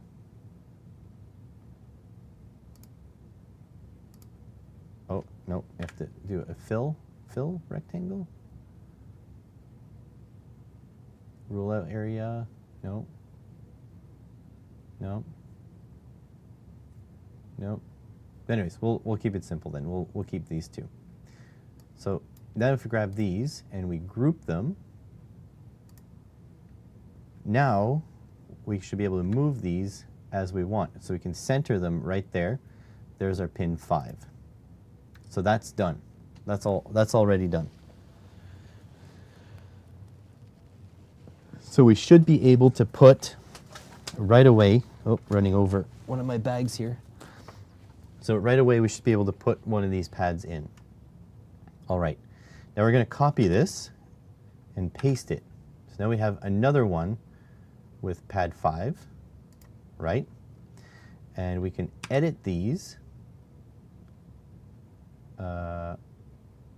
Group name, I don't know, pad 3. Okay, so we can, oh, anyways, we can,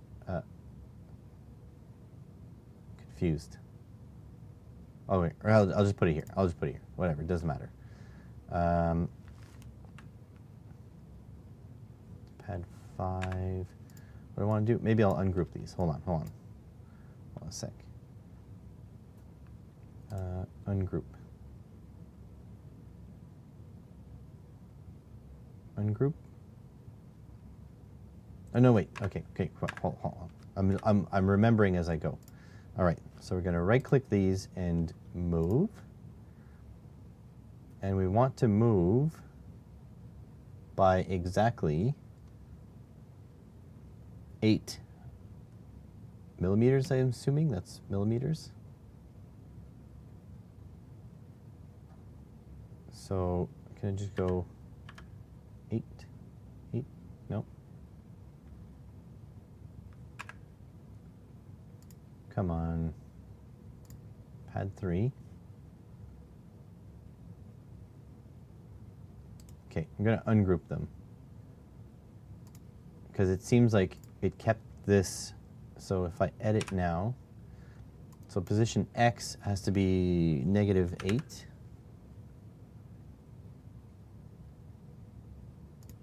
There we go. So it's moved over. And then edit this one. Position X has to be -8 because it's 8 mils from center line. Oh, yeah, okay, 11, that's okay. Okay, and then we can edit this. This will be pad 3. We can edit this, and this will be pad 3. Okay, and then we can just group these together again. Group. There we go. That's a line. So there. So now we've got these two done. Finished. All right, now for our other ones. Should I move these away? No, I think I'll leave them there. Hopefully this frickin' works. I might order an intermediate PCB from PCBWay just to make sure it doesn't screw up on my whole big thing. But theoretically, those pads should be the same net, so you should be able to run a wire between them. So that'll be good.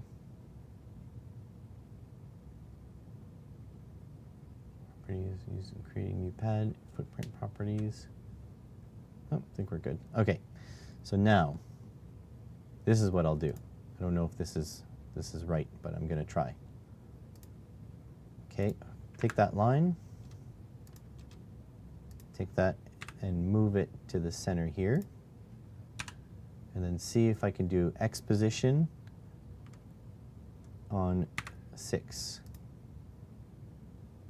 Oh, it's only one dot. 6. Okay. So now, this is our line that we have to align the center with these. And I can delete these after, because this is 6 millimeters from center. That's good. Let's create a pad right in the middle here. Oh, look, it's already 4. Okay, so we're going to put a pad there, like that. And we're going to copy and paste that one. Now we're going to edit number 4. Okay, pad number 4. Position not important at the moment, but we need 1.7 mil on the hole. And then 2 millimeters, that's 3.7.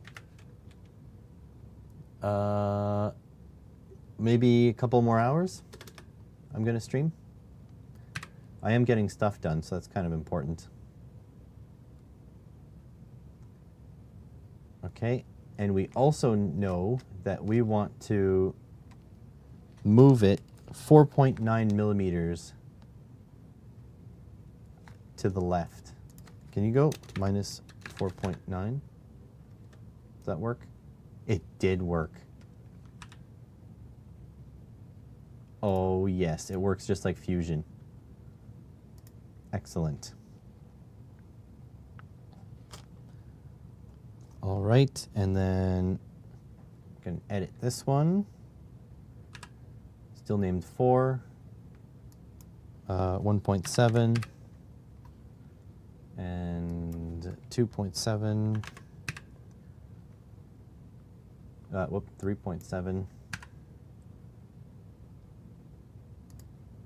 And that should be perfect. And then take these two and group them. Okay, and then we should be able to, no, I want to move the center.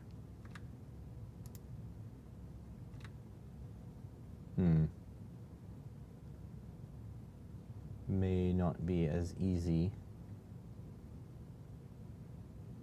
That's going to be tight. Holy jeez. Should be okay though.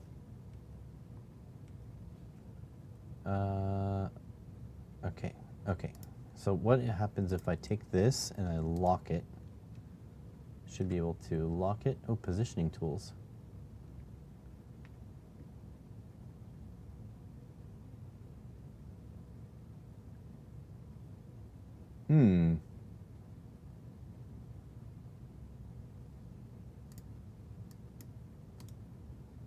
Positioning tools. Move with reference. Anyways, well, I'm getting distracted. No, I want to lock this.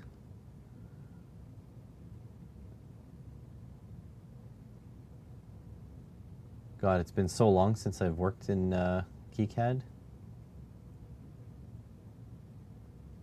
I don't remember how to lock anymore.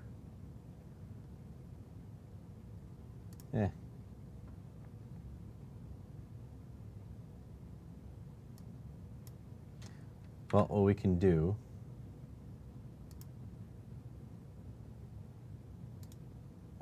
positioning tools. 2.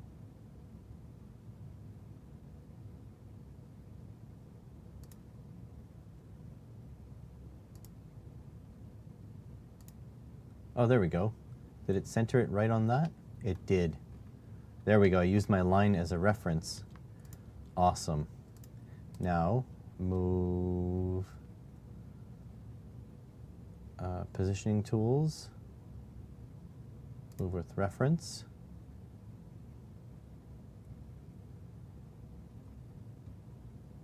I want to go right there in the middle. Yeah,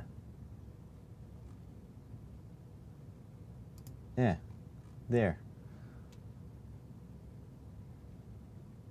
Oh no, it moved left to right. Dang it. Positioning tools. Move with reference.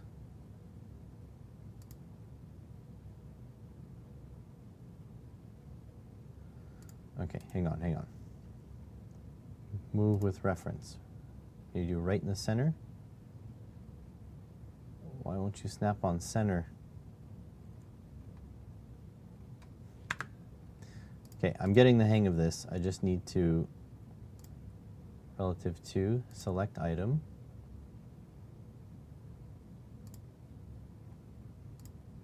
Okay, so it definitely centered that, right? Then relative to,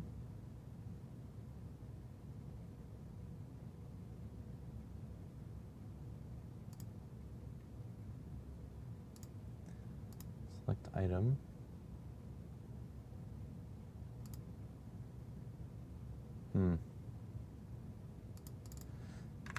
Okay, fair enough. Let's make another line.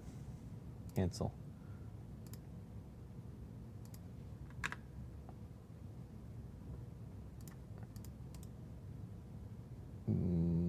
Relative to, select item. Why can't I go right in the middle? Oh. Right here. Right in the middle. Must be my snapping. Preferences.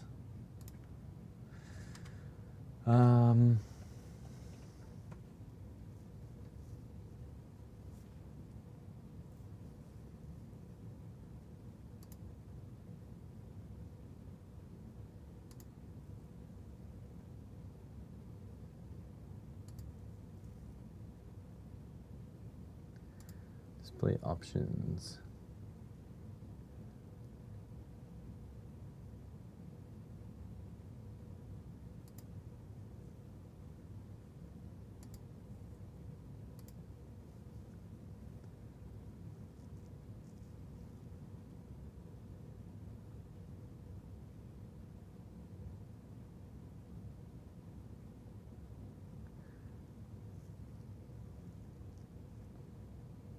colors, default values.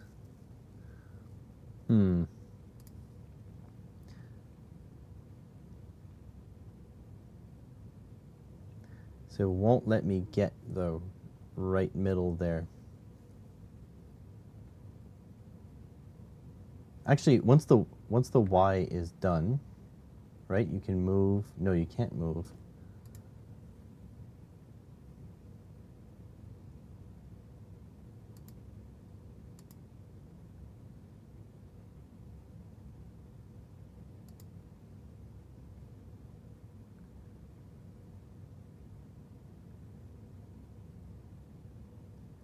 Okay, grid origin. We want x0, y6. Does that work? No. We are close though. Okay. Grid origin. We want y0, x6. There we go. That's what I wanted. Okay. That's not so bad now.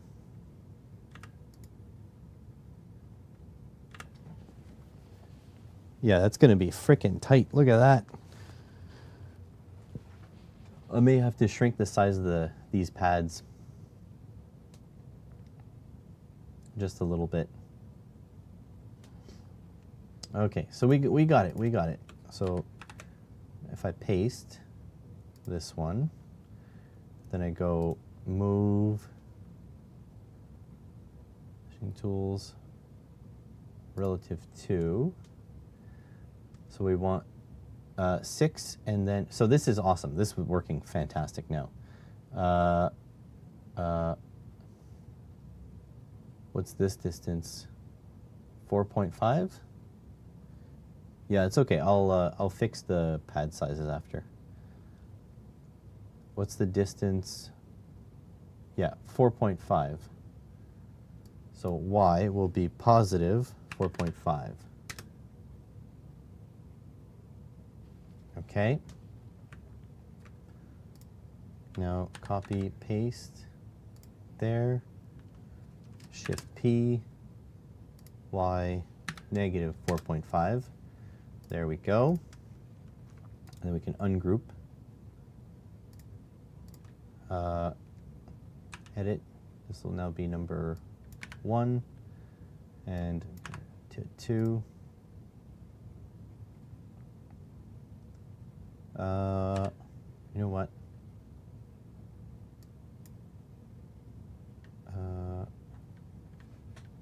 3. 3.2. See how that works. Edit. Pad number 1. 3.2. Still tight. But if I shrink this one, I think I'll be good.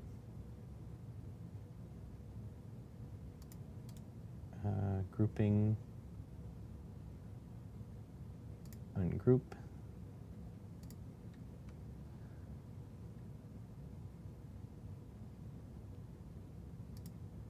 Actually, hold on. Oval. So let's go 2, 2, and 3, 2. That should be better. So it should have plenty of pad to solder on. Oval. 2, 2, and is 4, 2 too big? That's going to be too big.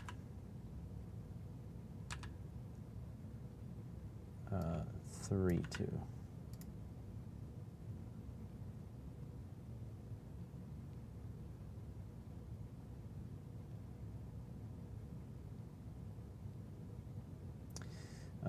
You know what? Let's edit these first. Let's edit these. Grouping, ungroup. Edit. So if I go oval, and this is, let's take 1 mil off of that, and add a mill here. What does that look like? I don't know if the PCB fab will like that it's tight like that. So I think we'll just leave that like that. Edit, oval,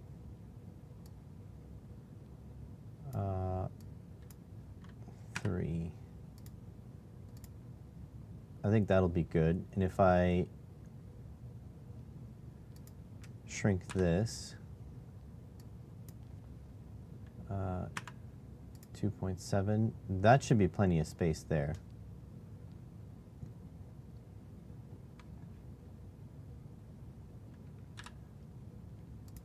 So go oval 2737. I think that should be fine.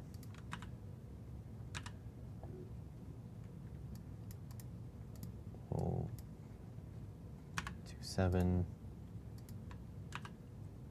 Edit. It's 2737. I think that should be fine. I don't think that's, what's my grid?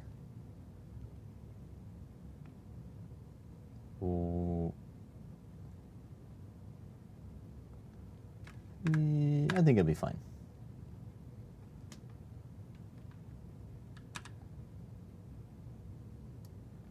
Uh, 2.7, 3.7.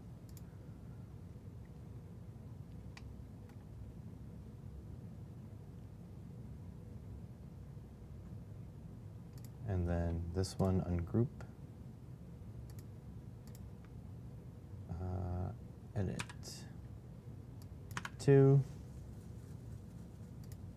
Oval 27. Go edit pad number 2.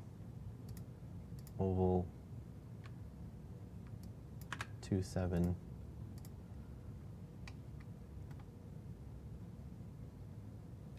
Even like these can go north more. X, no, Y 57. Oh no, wait, they can't. I remember now.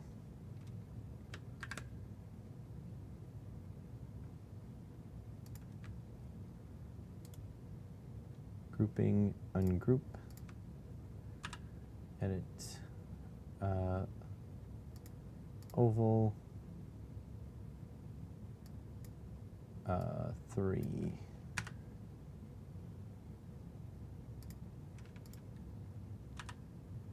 Edit, oval, 3. I think we got it. I think we got it. I don't think that should be too tight. I think that looks good. I really don't want to pull much more size out of these.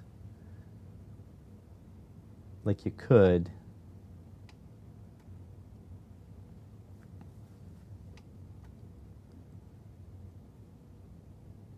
Such little tolerance to play with. Yeah, that's very true. But I think this is okay. All right, now on the front silk. So now we need a line that is 11.4 times 2. 11.4, that's 22. Well, it doesn't matter actually, because I'll show you why. So then here, edit. So start point is minus 11.4, and then end point is 11.4. Oops, minus 11.4. And then y, we want it at 7.65. 0.65 and then 7.65. Okay, like that. And then paste that, same thing, edit, and then you want Y on the negatives. There we go. And then you can close that off like so. There we go. So that's our relay. So we've done it. I don't know if you can add wire, because I just want to add copper like in here. I feel like you can probably put like a pad, like a rectangular pad to link them already. You make an SMD pad. Like what happens if I take this, edit it, you go SMD, pad number 1, pad shape rectangular, and then I don't know how big, let's go, I don't know, 3 by 3. Like if you put that in the middle there, like will that just link them all together? You do a front copper and a back copper, you know what I mean? But I don't mind, I guess, running wires in between on the PCB.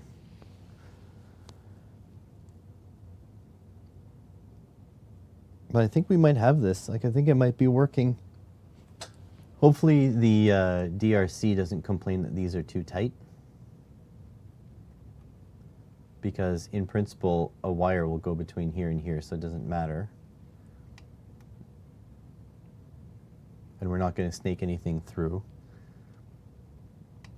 So that should be our relay. Okay, so now put the reference up here, put the silk screen, oh, cancel, silk screen here, and then the fab there, and there we go. So that's our footprint.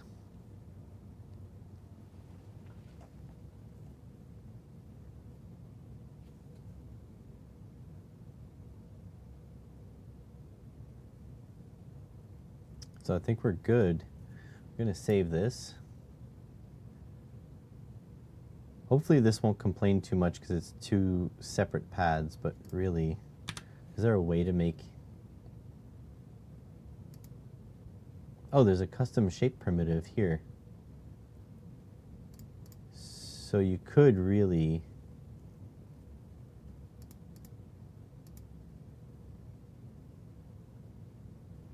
Hang on, let's put a pad here.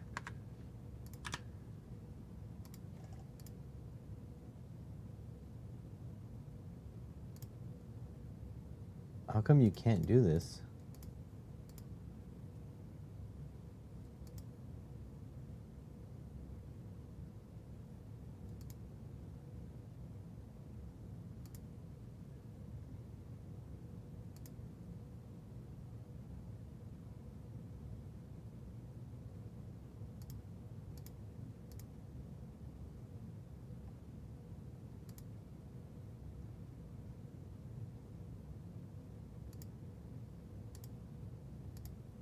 Can you do this?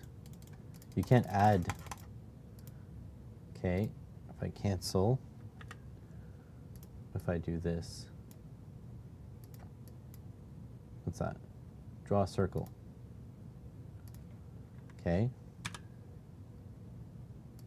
No, I don't know. I actually don't know why. Can you just make them one long oval? Not easily, apparently.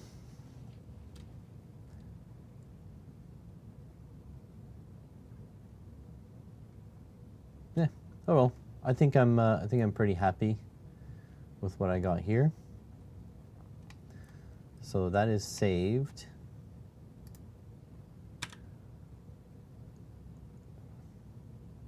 Wow. All right, so yeah, save it, and that's it. So now we should be able to go to here, and how do you, oh, no, I guess we'll assign it after. But yeah, so that's done. Now we need to do one for the fuse. So let's do that actually. So footprint editor. Still in uncategorized parts, and we're going to go new breaker holder and move that up like that, and whoops, move that up, move that down like that, and move that down like that. All right, now same shenanigans. But now we need to measure center to center on the breakers. So if we go to there, so we need to center on these. So I'll see if I can grab the largest diameter, 2.88, 2.89. We're going to zero that. And then grab the outsides here. 17.67. So let's see. 6.7, center to center. And so to check that, 0, then 17.67. Does that look center to center? Yes. C to C. Okay, and then we put that in the bag with the breakers. And the breakers are fatter in one direction than the other. Let's measure that too. So we got 1310 by 2809. Okay, let me remake this. So that is 13.1 by 28. Let's go 28.1. Okay, and then you've got 1 and 1, and from here to here is 17.67. 67. And then what's the width of this? It's 0.8. And then the distance from there to there is 8.44. So 8.85, let's just say. 8.85 from here to here. There we go. So that should be just about the measurements we need. And we'll stick that in the bag so we don't lose it. And let's do this. All right, back to the screen. All right, so we need the same shenanigans because we're going to use the 5.08 center to center. Okay, so we're going to do like this. Let's make this one the size we want. So through hole, pad number 1, sure. We're going to go 0, 0. Circular, oval. I don't remember what size it was. Shoot. Anyways, this 2.57 millimeter hole. So it must have been, okay, 3.57 in that direction, and then 4.57. That looks about right. Oh, nice, you can angle them too. Interesting. Yeah, I think that's right. Okay. Copy and paste that one, and then we're going to move it by exactly 5.08. Actually, no, you're just going to edit it. And then X is going to be 5.08. There we go. And then get the post-it out again. I have the post-it in front of me. Oh, wait, to write the things? Ah, screw it.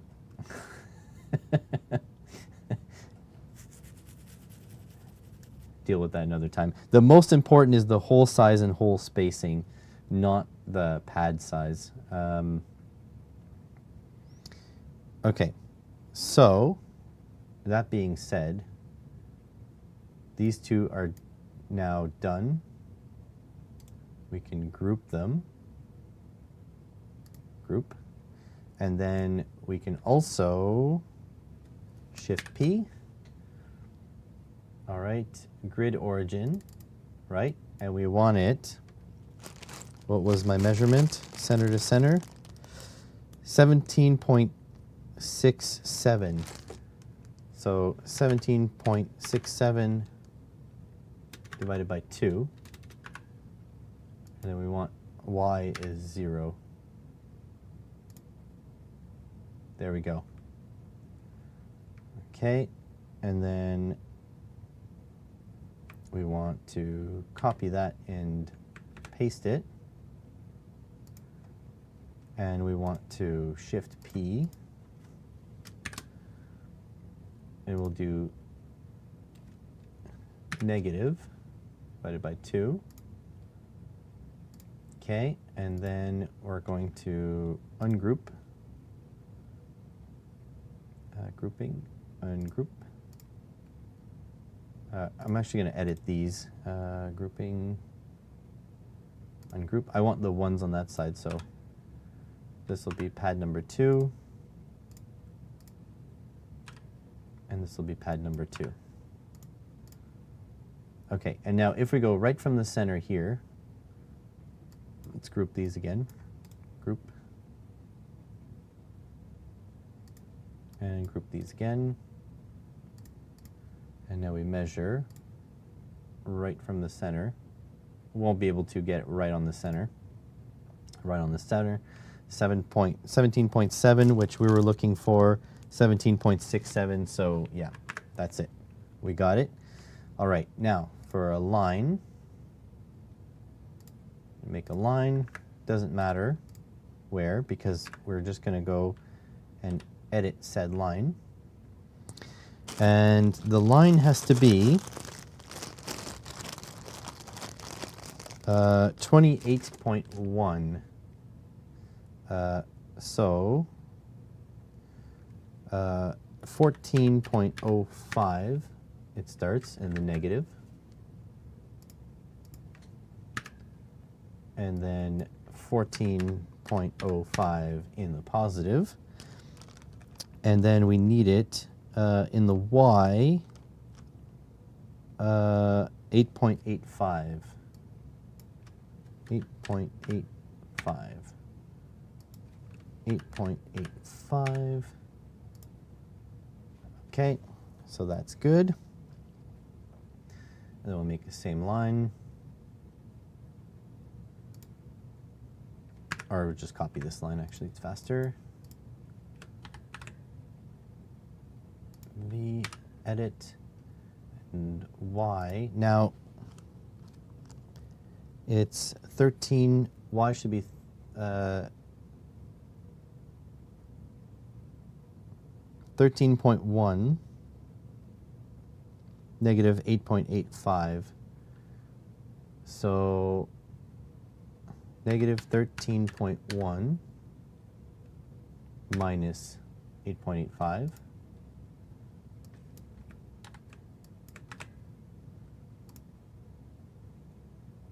Oh, plus 8.85.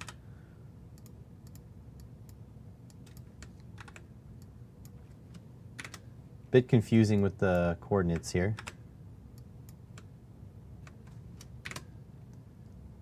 All right, Franco, let me know what you get.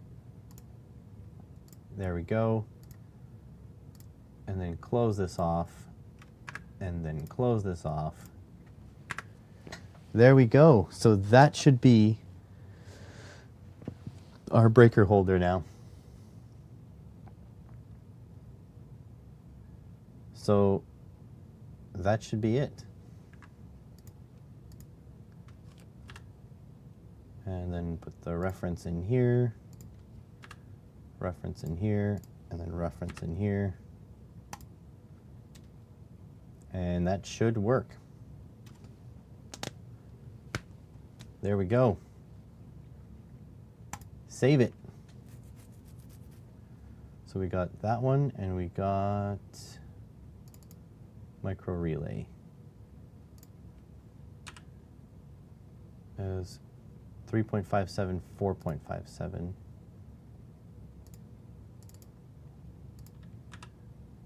Ungroup. Ungroup.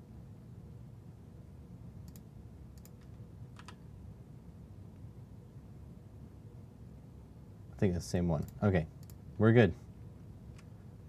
Save. Done. So that should be that. All right. And so hopefully that works. I mean, it should work. Let's go back to our schematic. And then we should be able to assign those fuses, those pieces.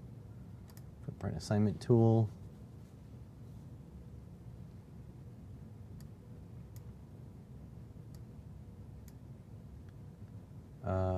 And then look at the thing. And so the fuses should be in uncategorized parts. There.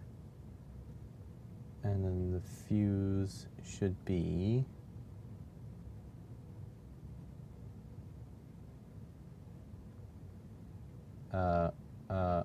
breaker holder. There we go. Mince and onion pie. Live on pies and sausage rolls for lunch. Never have breakfast. I didn't have breakfast today, so I'm with you.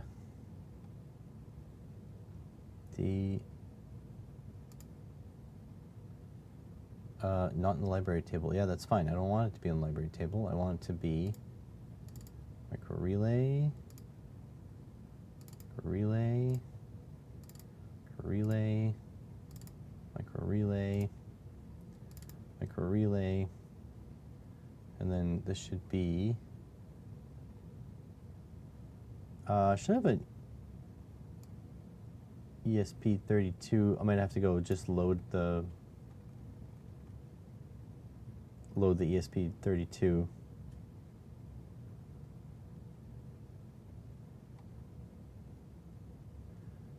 Motors, mounting.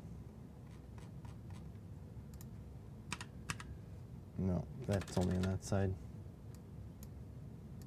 Maybe there's a modules? Module.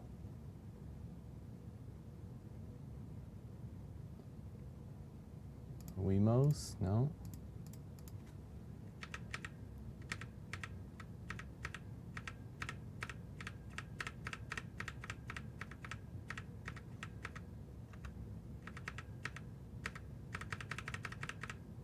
Nope, my custom ESP32 thing isn't here. Must have to load the library.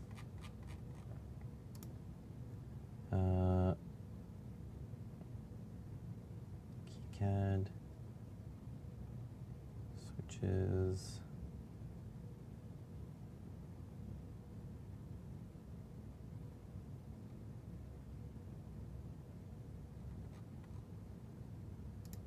let's just load all of this, except that.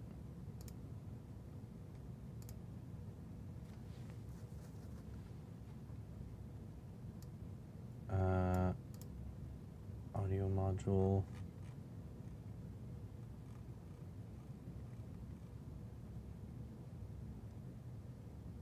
SW Molex, no, little fuse.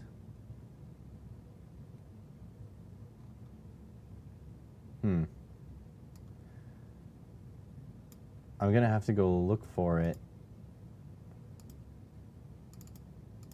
These are empty.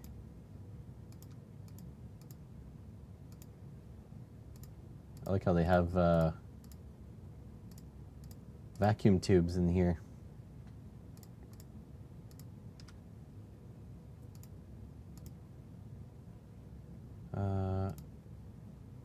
Symbol, no. Socket, nope. Well, I may have to go and track down my ESP32, because I did make a custom one, and it's not with the other ones.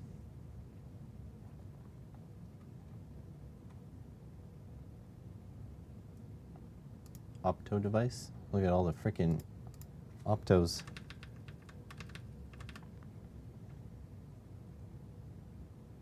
Jumper, filter, fuse, fiducial.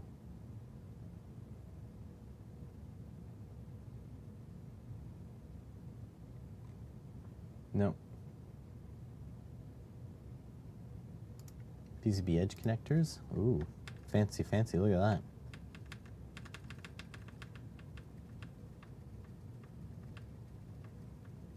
Make my own PCIe stuff.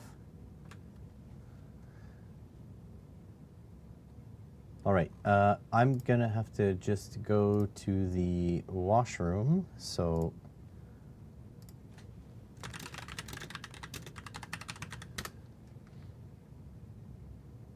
images.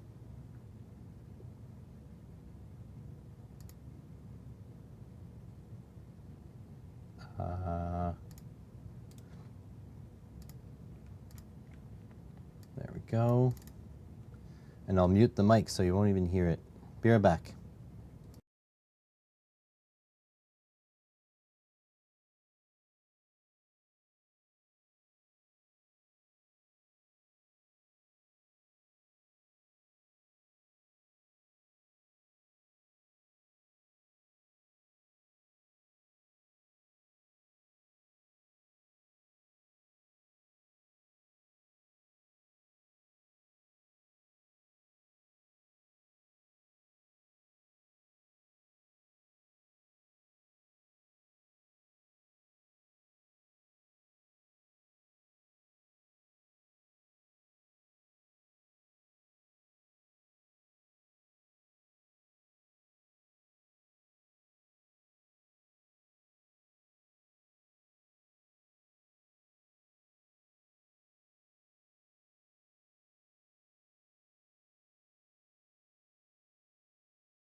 Well, I'm back. I also got a coffee while I was gone. So you see how close these pads are? Like this is the, that's the issue. Look how tight everything is. So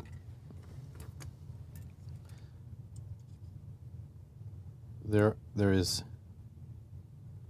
like 3.3 millimeters in between these. So yeah, that's why everything is so tight. Hopefully the PCB software doesn't whine that everything is too close. Oh, that's empty. Throw it out. I'm gonna move these to a bigger bag as well. So yeah, if I only need 5 relays,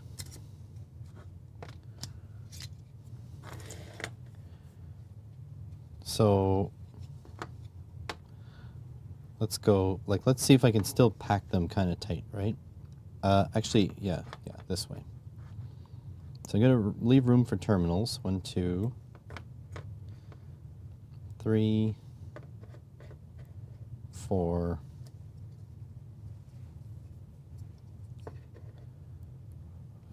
5.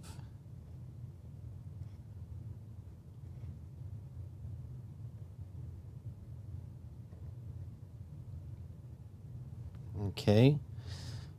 And then 5 of these.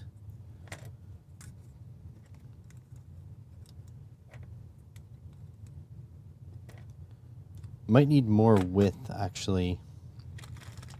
These things are wide. How's it going, Marcus?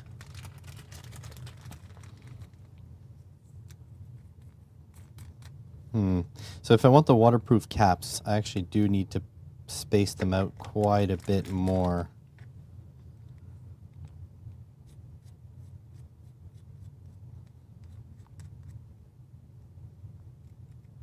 I mean, this is for longevity, right? But I think I could fit 5 side by each.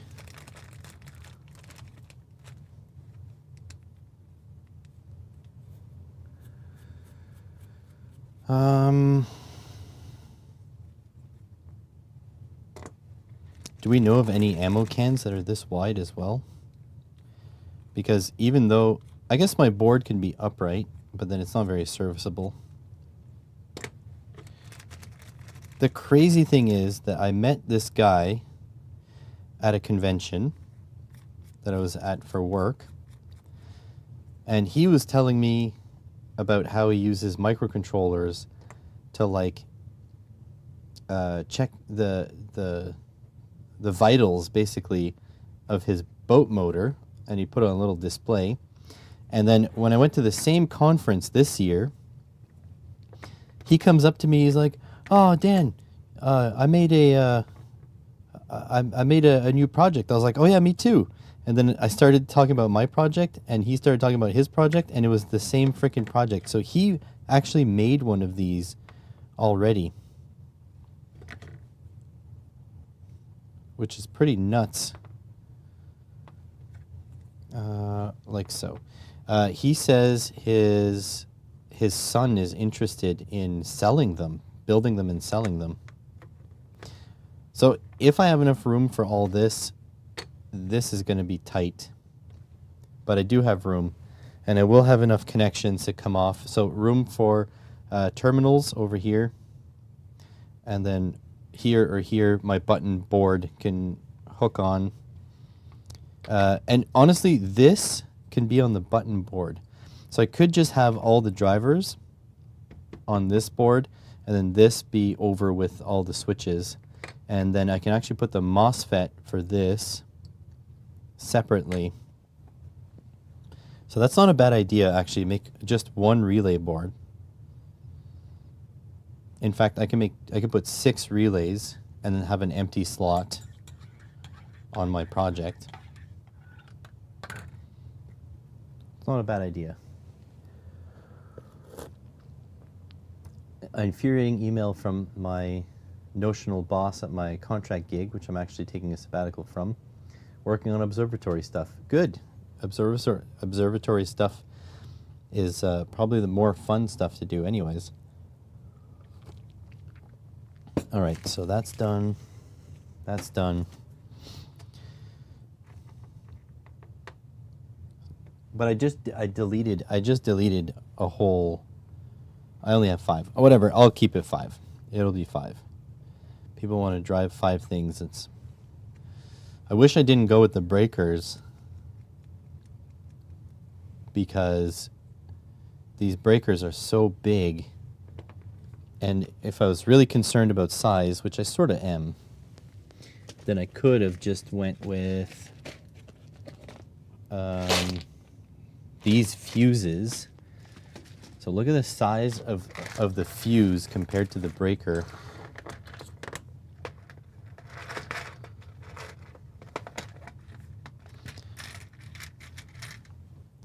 So you got fuse and breaker. Big freaking difference. But I think the breaker is the more field-friendly option, because if you're diagnosing a trailer that isn't working right, the fuse blows, right? Then you have to keep swapping fuses, whereas this you can just reset. So there's that. I wish they made these a little bit smaller. I think they do, but they're quite a bit more expensive. Not that these were cheap.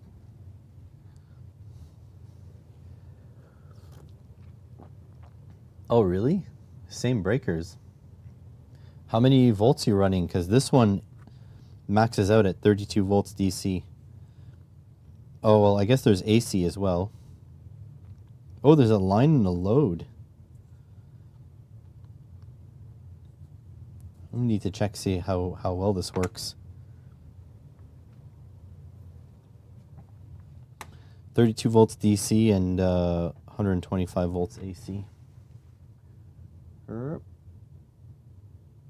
Can we get focus?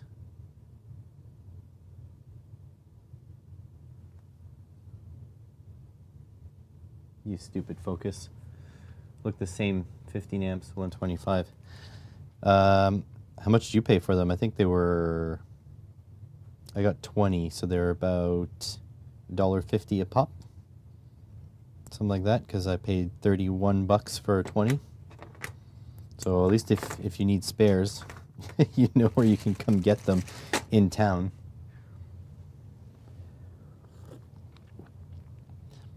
The whole goal with all this is to end up with 2 trailer testers. One for me, one for Bossman. I got these micro relays as well. These are no name brand, but what's great is that we've got so many, right? I bought 20, you only need 5. And so I'll have a compartment in the ammo box with extras of these. So that's gonna be a thing. All right, so some of these rings aren't even on. Press to reset. Oh. Well, that's that. I do need to find the footprint for this guy, or else I can't make the PCB today. No, I don't. You know what? I'm going to make it passive. Yeah, that's true. I'm making a fully passive PCB now. So I guess I'll delete all the work I did. So all I do is 5 relays, 5 fuses, 5 relays, 5 fuses, 5 drivers, and then ribbon cable. I have actually bought ribbon cable as well. I don't have a 7-wire, I have a 5-wire. Put the drivers with the relays and the breakers. Yeah, you're right. Yeah, cheap automotive relays are the way to go. I like these guys because they're micro, but in the observatory, your space isn't as constrained, so you can use the typical Bosch 5-pin, the big bad boys, And if you haven't bought them yet, you probably did buy them already, but if you haven't bought them yet, there's some that have the fuse right on package. So you have the relay and the fuse in one spot, easy to test, easy to diagnose. Okay, so that means I can proceed then with building the PCB, because I'll just delete the there you go. I'll just delete the save. This, don't need this anymore. We just need VIN, hang on a sec. So VIN, ground, and then all our outputs. Left brake,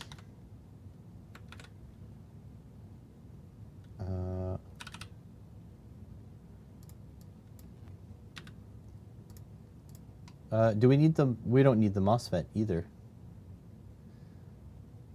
So we're actually going to have one fewer fuses, because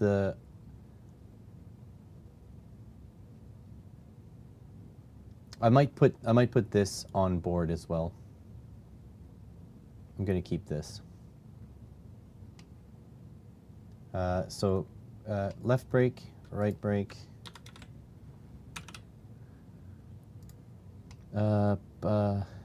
park,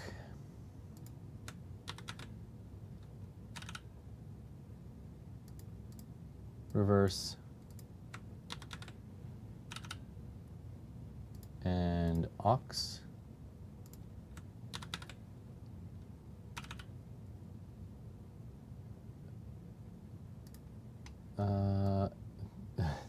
Thanks for the ad, Franco. But I don't think, I think the observatory, they typically use like more locally stuff. If I'm not mistaken, I could be mistaken.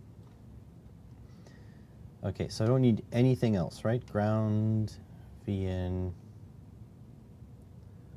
Okay, so can delete these guys. Bye-bye. Okay, now how many outputs do I have? 1, 2, 3, 4, 5, and the trailer brake. So I need 6. Let me check. What do we have for? What do we have for screw terminals? Oh, Jesus. Ugh. So I tend to use these guys.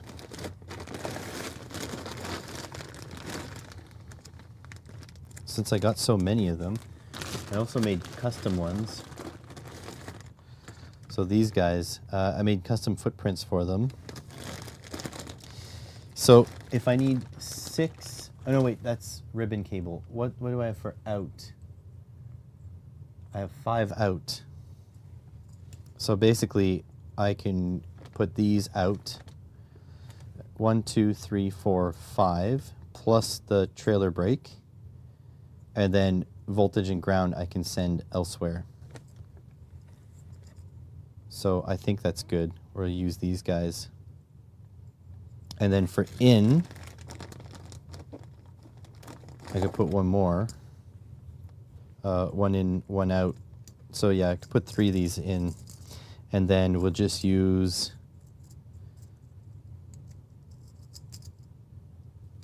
do we just use pin headers for in, or do we want to go actually a little bit more neurotic and use bootlace ferrules with screw terminals? Probably do screw terminals, you know what?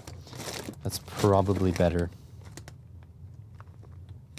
Or we can just go like PCIe. That's an idea. I have PC connectors. They can be high current. No, that's not serviceable. Let's not do that. Screw terminals. Yeah, this is not serviceable in the field. I mean, it's a pretty simple connector to get, but it's not the easiest connector to get, so we're not going to do that. Looking for screw terminals. These are all ferrules.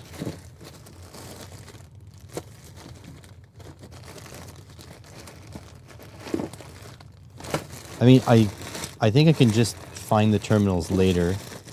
So I'm pretty sure they're just 5.08 millimeter spacing. Marcus, are you an engineer? I forgot. Electronics engineer? Pretty sure you are, right?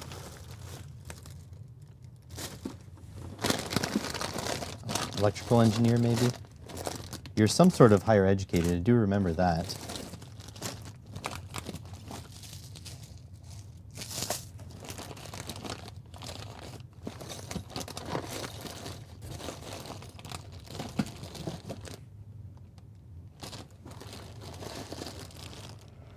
Ah, here they are.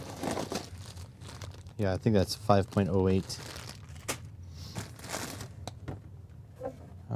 All right. Ugh. Definitely more higher educated than me, at least. I quit university before I finished. Not officially, spent over for high tech doing. Okay. But you do have post-secondary, don't you? I thought you had a degree. I quit my degree, so I'm not one to judge. Don't worry about that. Once I got my dream job, which I thought was going to be more stable, but it's not. But anyways, once I got my dream job, it was no-brainer.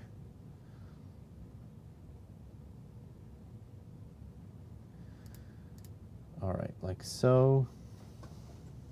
Oh, shit. You guys can't see my screen. Hello.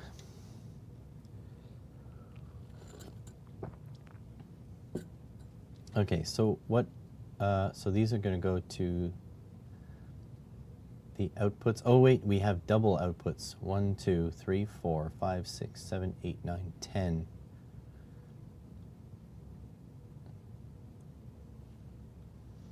Dropped out of high school in grade 13. I've been working at university part-time for 3 years at that point. Oh. Well, you comport yourself as a person with higher education, if that's all right for me to say. You have the je ne sais quoi.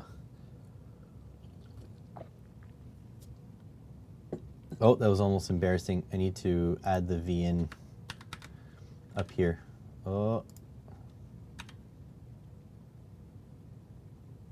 Need the V into those. Or else my transistor is not going to work.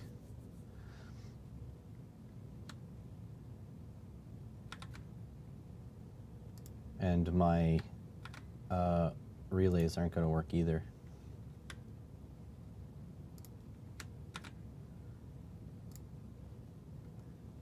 Didn't even get to university, worked in electronics R&D for 5 years. Very cool. I don't think university is necessarily required, but it certainly teaches you some stuff that you really can't learn unless you're like an autodidact and you learn, textbook style stuff.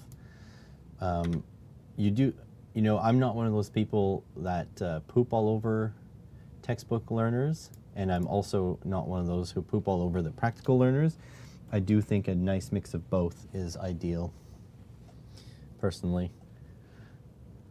All right, so for the lights, so we have legitimately, I really don't need both outputs. I don't need a 5-pin.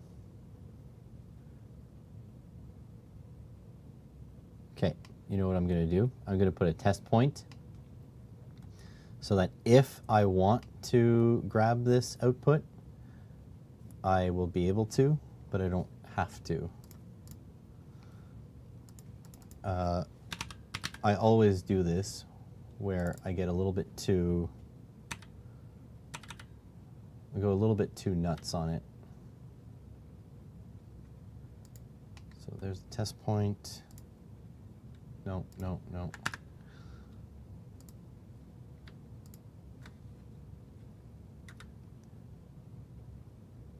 Move that there.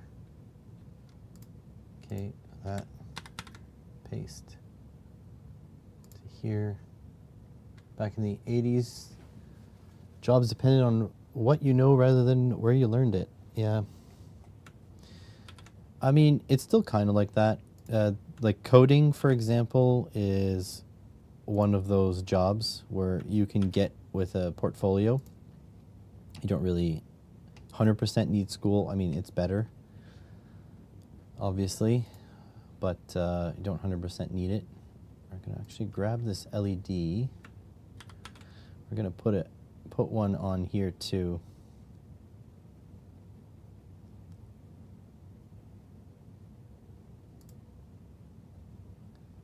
And the resistor and the ground. We're going to put that LED there. Just because we want to know when our output, although that might be problematic if it's driving.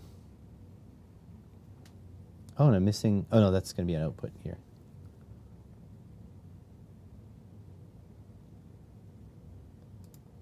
Whatever, I'll put a really high value. I won't worry about it too much.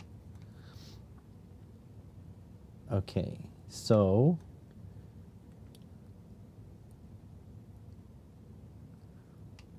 we need like screw terminals. 1, 2, 3, 4, 5, 6. We need 6 screw terminals. 7 if we want to add a 12 volt, like a V-in and ground. When I was 16, I started university as a computer tech and programmer, accepted my first high-tech industry job in Ottawa when I was 19. Was one step below director when Nortel blew up. Ooh, Nortel took out a lot of stuff. UK, if you've not been to university, most places don't want to know you, regardless of whether you can do the job or not. Interesting. It might have changed recently. Okay, so let's put connector. There's a generic connector. 1 by 4.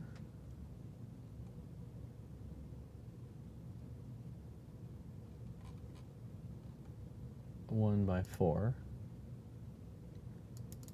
this is going to be our connectors. Oh, no, shielded means that kind of shielded. I thought it meant it had the blocks, the plastic blocks.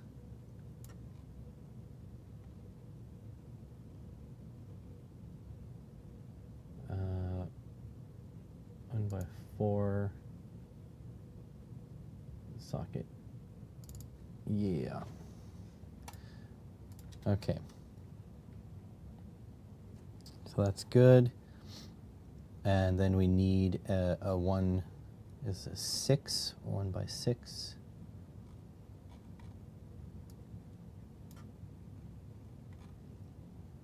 One by 6 socket. These are going to be our screw terminals.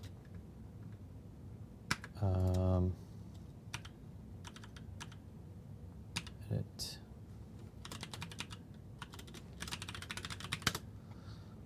Okay, and then this guy is going to be our like big ones. Nortel's best job you've ever had. I'm wishing I could do more, well, teaching, but that's not going to happen.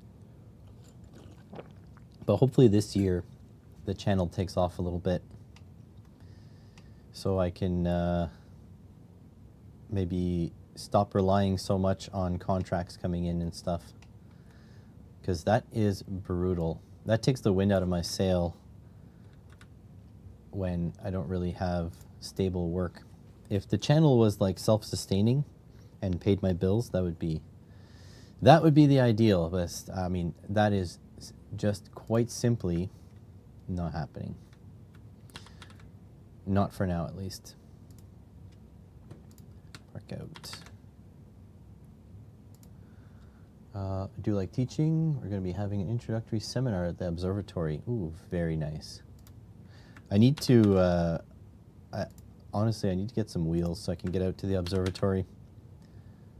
It's really a long ways to leave my wife without wheels. Hate it.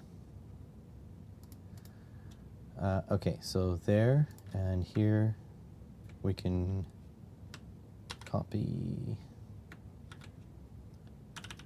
All right, so I'm going to copy this first. I think we need a couple of them. So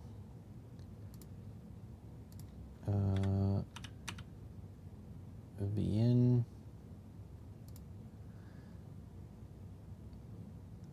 The other Dan lives closer to you than I do, downtown Ottawa. Might be able to give you a lift sometime.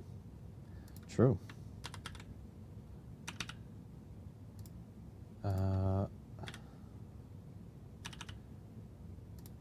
All right, so got VN and ground. Now these are the outputs. No, these are not the outputs. These are my inputs. Oh, I almost screwed myself. These are the inputs. The outputs aren't labeled yet. It's great when you have a job you like. Yeah, I agree. I mean, YouTubing is great. The only thing is the instability, obviously. It's pretty shit for that. But it's not the end of the world. Like, I figure things out. But the other issue is being sponsored by PCBWay, is that I'm constantly having to think of new projects and stuff to try to get paid, you know. And I really do need to do some more content like that, because it is tax season very shortly. Okay, so left, go all caps, left, break,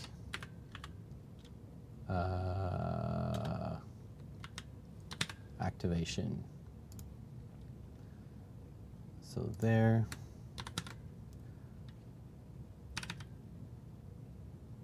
There. Hey, Peter. New Brunswick is horrible right now. What's your specialty? What are you into? Because I know, coming from the dealership world, if you just need any job, go work at any car dealership. As long as you have a driver's license, that's all they really care. Park, activate. Oh, cancel.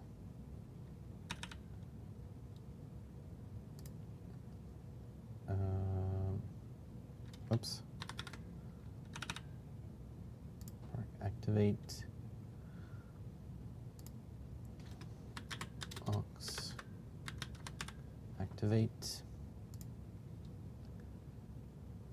New Brunswick, yeah, NB is New Brunswick, right? Should be. Unless there's a state that I'm not aware of.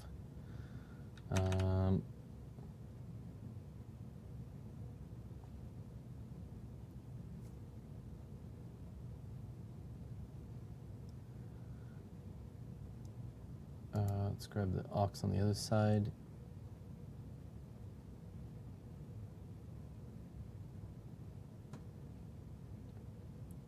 Right brake.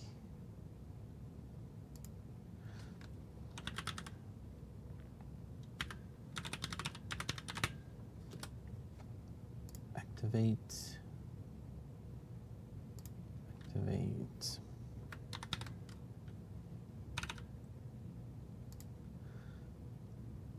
And then I'm going to pop a ground into that one. That'll be for after.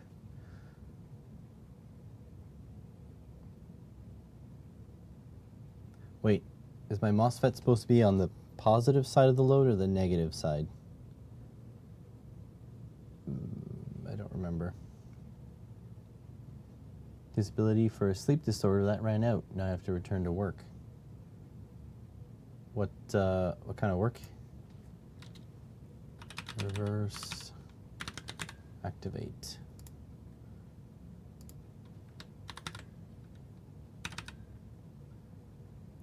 Like so.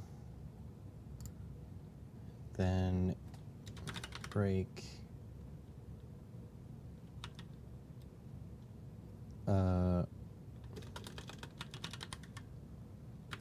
Electro break, activate. I have to check, see if I have to be on the positive or the negative side.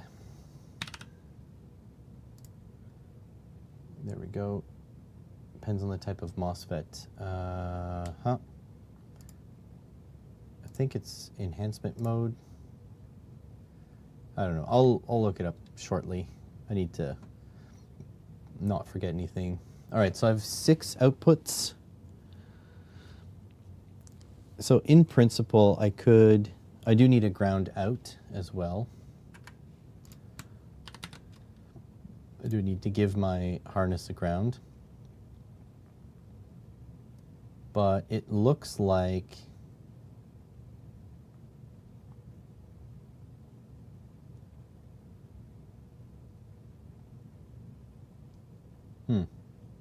looks like I should be good. Let's activate the V-in to the fuse. Yeah, so I do have an extra output here. These all look good. I think they do. I'll have to check what kind of resistor I used.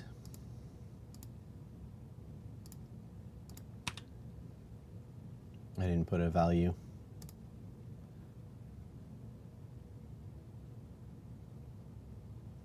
I'm on it for a range of mental seizures and various physical issues, mostly your chest. Well, that's freaking terrible.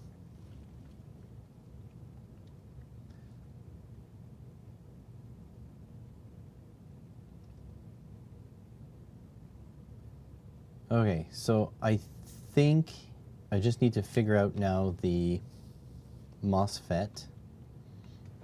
And I should probably switch that to the actual MOSFET I have. So that would be in here.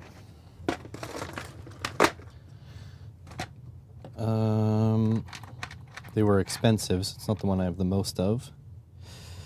FQP30N06L. Hey, that's literally the one I picked, no? That is exactly the one I picked. I only have a couple left. What's this? I think this one is for AC. Yeah, BTA 16. I think that's a Variac. What about this? Oh, LM317. Yeah, typical. What about this? IRFB 3806. I actually don't even remember what that is. What about this guy?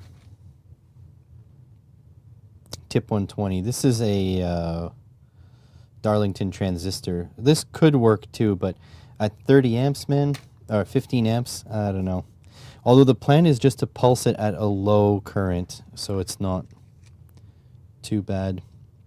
PIC 16F. I need to do some PIC programming, but I'm going to say this to you guys because, you know, you guys know me quite well at this point, but I think I'm too dumb to program microcontrollers at the moment. I feel like I lost a lot of brain cells since COVID.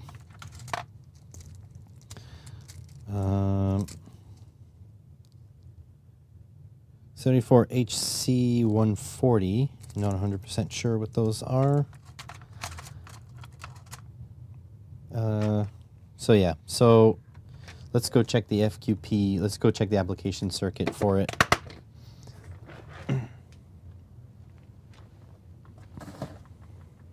wish I could socket the MOSFET. I guess I could stuff it in the legs of a screw terminal. So FQP30N06L. Also, I don't know. I might make a driving circuit for this as well. Because I don't know if the 5 volts, if the 3.3 volts, actually we'll check the data sheet, but I don't know if 3.3 volts is going to be enough to FQP30.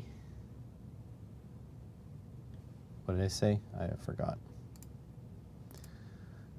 FQP30N06L. N06L. There we go.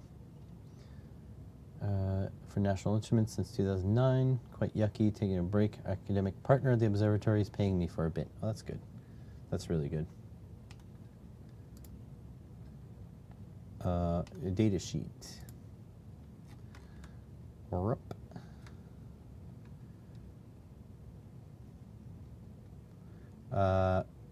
Okay, so we can do 32 amps, but I'm going to limit it to 15 amps. So that's fine. Drain current, pulsed, 128. Yeah, so I'm going to pulse it. Like a duty cycle is like going to be like 20% max. That's maximum anyways. On characteristics. 2.5 volts, so I should be okay with the 3.3 volts from the ESP. So that's good. Yeah, like dick all on resistance. Pretty nice. VDS equals VGS. Drain source is gate source. Yeah, actually DS is going to be higher. That's a lot of capacitance. I actually don't know if the ESP32 can drive it as fast as it needs to. But I might do a drive circuitry on the ESP board itself. Maybe. What's the maximum gate source voltage? 20 volts? You know what? I can just make a drive circuit. I can just pound it with a transistor. I think it'd be fine. Can even do a push-pull transistor, like to pull it on and pull it off as fast as possible. So that's good to know. Okay. Oh yeah, I meant to check the application circuit.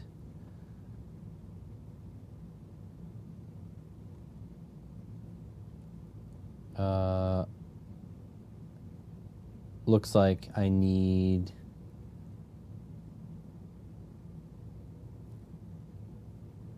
that's complicated actually. Need my load on the positive side. 3 kilowatt peak. At how many volts though? So I need my load on the positive side.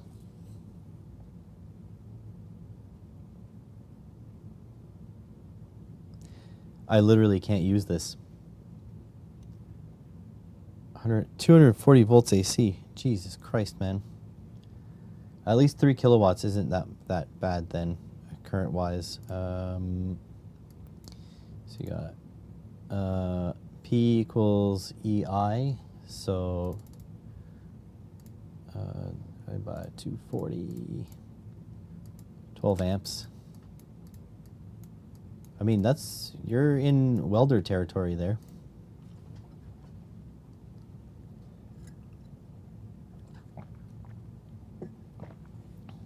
So I can't use this at all because the ground is shared with like the frame of the trailer. So that is a no-go.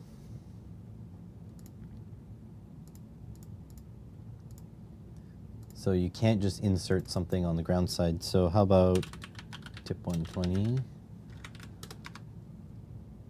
Internally rectify with 308 volt DC internal bus. They're BLDCs, but operate like servo motors. Yeah, so very likely they do their own rectification, and they do their own drive circuitry. Tip 120. Let's see. Tip 120.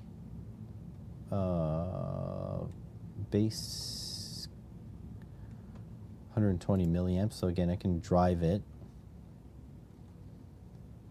On characteristics. Collector emitters, saturation voltage. Ugh. Okay, I'll have to drive it. 2.5. That should be okay. $1,100 US. Yeah, no kidding. They can mince some fingers too. Don't get your fingers stuck in there.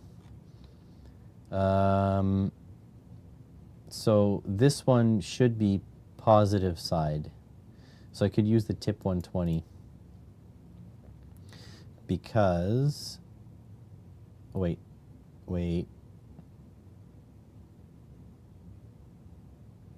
Yeah, NPN. Never points in this one, NPN. Okay, yeah. So I should be able to put load. Oh, no, wait, no. Dang it, that's the wrong side again.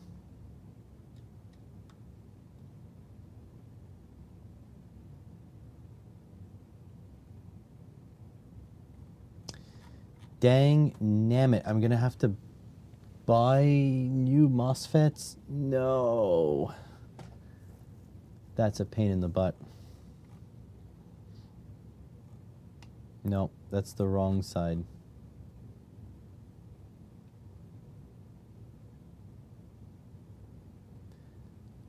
I'm going to need it.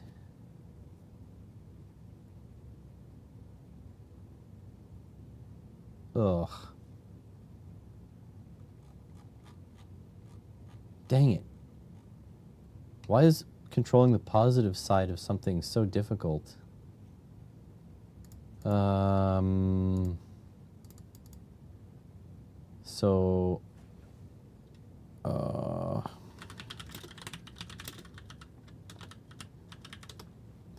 I need a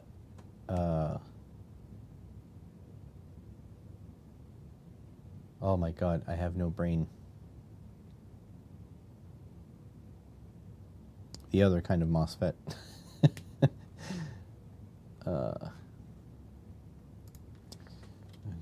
Good high current MOSFET to drive high side of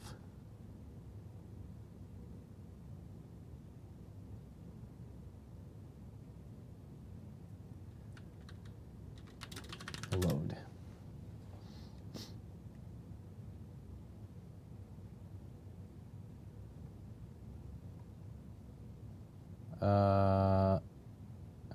No, this one. P-channel MOSFET. You need a good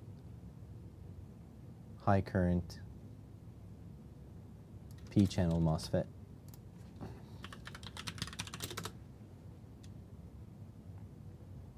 Technic. They supply the industrial robotics and heavy CNC industries. Very nice. Okay, P-channel. No, I need big one. N-channel. P-channel. Also, I need to frickin' scratch my back. Where's my back scratcher? And by that I mean PCB ruler.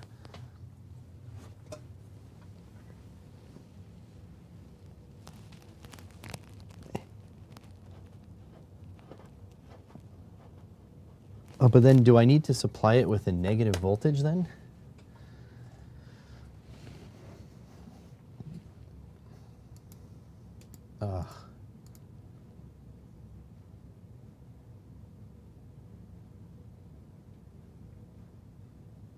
Is it? Okay, but it's negative voltage in reference to its source, right? I'm pretty sure.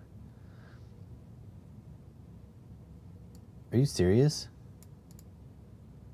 RDS on is 14 ohms? It's not a high current drive up to point, yeah. Uh,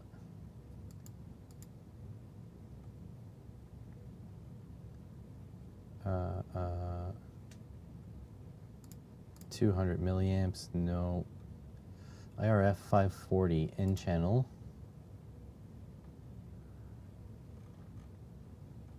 P channel, IRF 9540.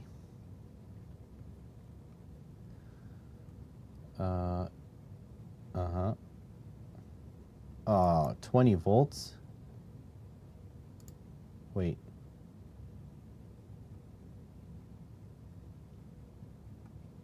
Gate charge. Threshold voltage, 4 volts. Why? Why you do this to me? N channel. N channel.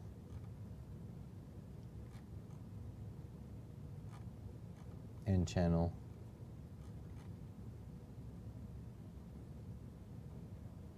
Five ohms.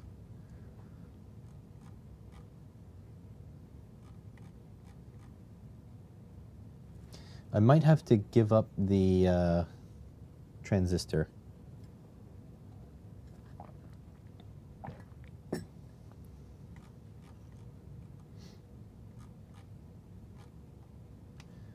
Because I need a logic level.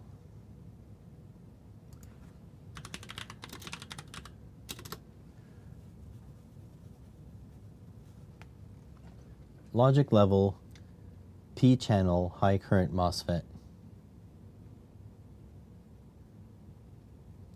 Ooh, you got access to machinists. That's awesome.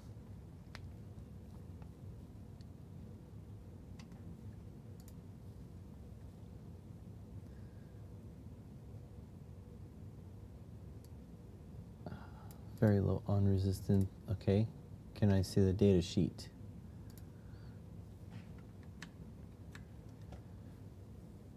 Okay, so let's check the absolute maximum.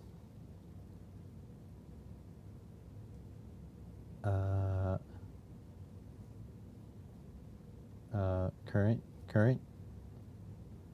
Okay, enough current. It's good. RDS on is very low. Good. 2 volts to 4 volts.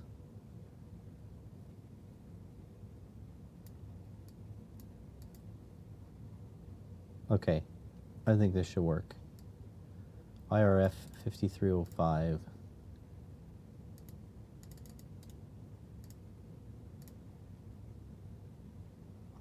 Yeah, I know. Freaking, I need to stop. I need to do one interest at a time. So this is a choice. Great. What number was it? 53. I need to write this down because my goldfish memory won't allow me to remember.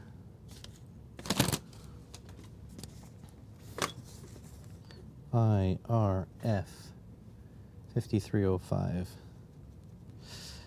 You know what? I'm not a very social person, and that is really hurting me because we have a machinist course in the college. I need to go befriend them.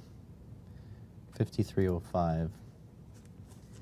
Okay, so let's see how much this is on my actual account.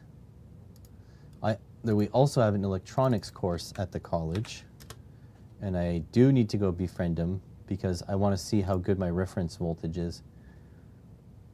Oh, are you kidding? $3.18? Is that it?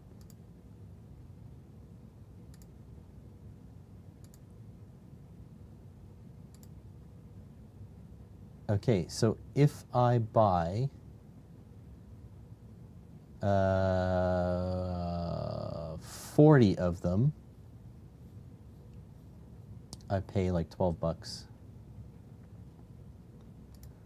Go to cart.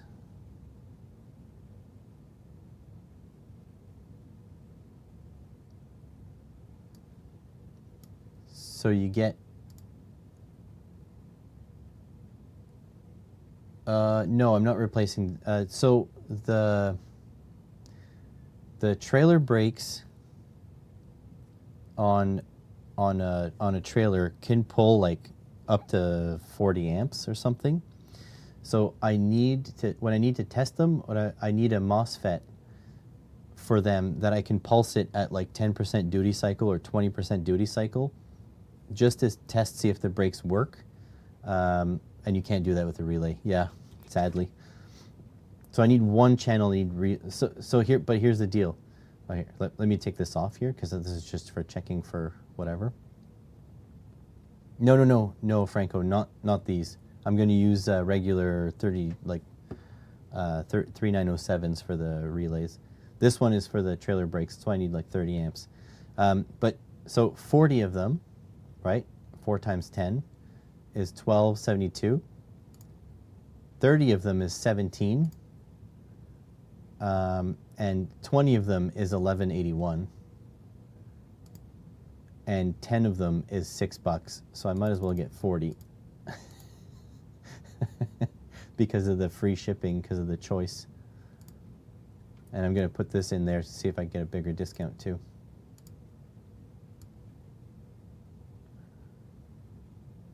Here we go.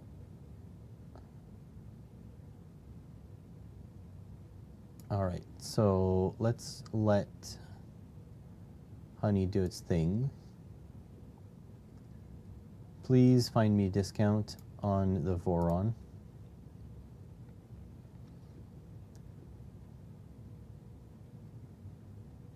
So whenever I buy stuff on AliExpress, I always let Honey find discount codes, but there's always like an item I really want, but I don't want to pay full price, so I leave it in the cart, and then I run Honey, and then if it finds a discount, then I go.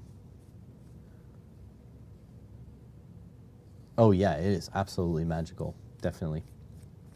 So if it finds me a discount, then I buy the large ticket item.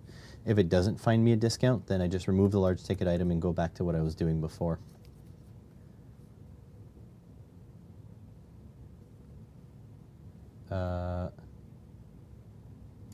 So it has not found me a deal. Let's try 10 more coupons. No. Did you just block it? Proceed.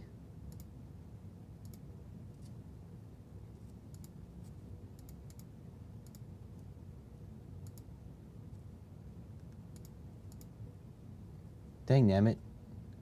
uBlock Origin just blocked my blocked Honey for whatever reason.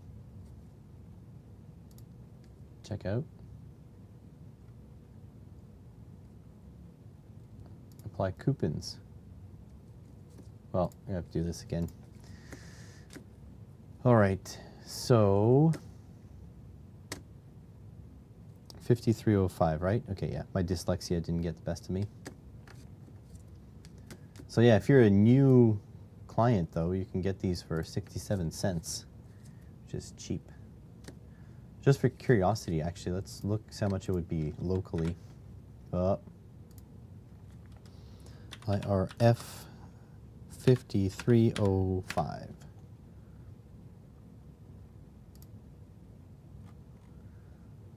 They are $2 each locally. Actually, it's not that bad, but still $2 each is way more expensive than what I just paid.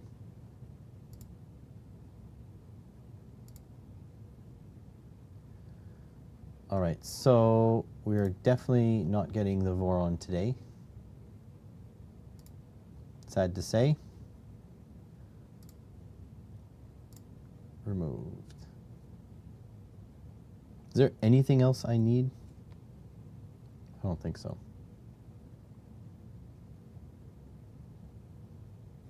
Should I get a Voron Stealth Burner? Internals?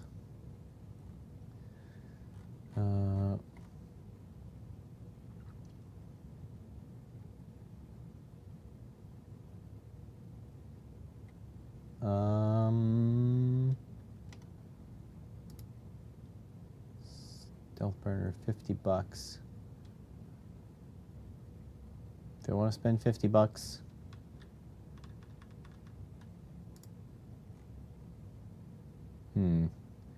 Funsor. Sorry, you guys can't see. I know. 58, 60. IGBT-based PWM controller for the 20 horsepower motors.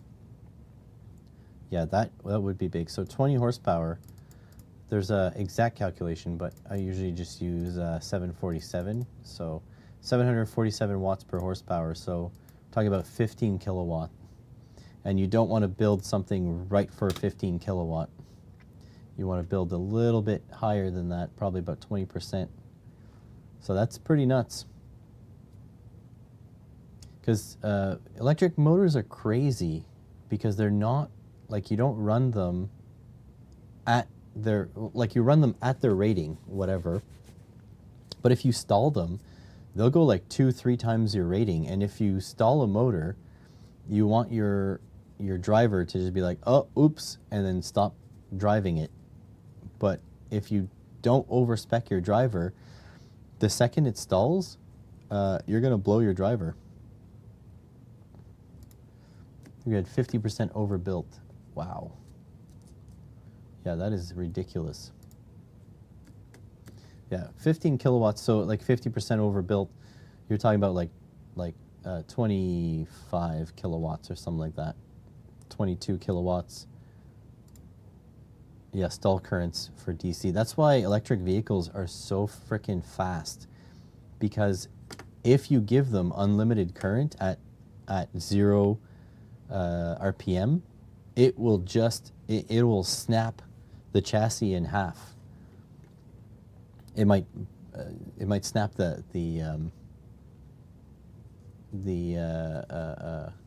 might snap the shaft in half as well, but I mean, you can just give her. It's crazy. Okay, I think I'm spending too much time looking for a potential stealth burner kit, and really I don't think I need to spend $50 right now, although I would like to.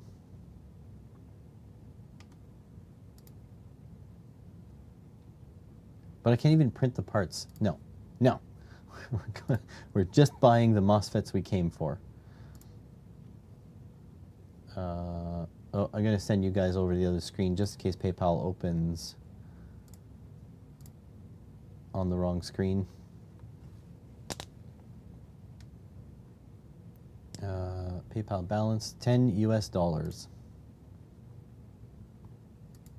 Initial test we did with a battery array.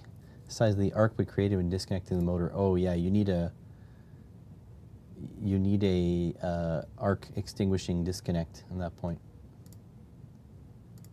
Oh, thankfully I didn't show you my screen because my address just showed. Back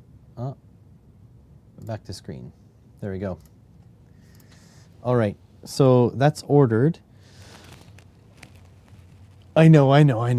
Focus. All right, so now let's see if we can, we'll get the data sheet. I think we had the data sheet. And we need the footprint. What's it looking like?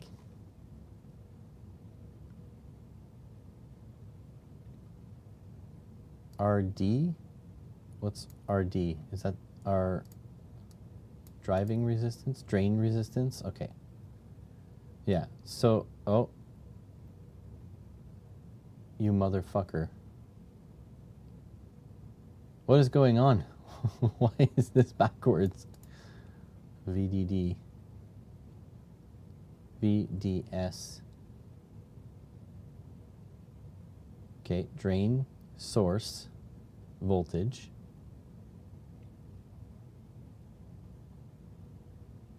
And we're syncing to ground.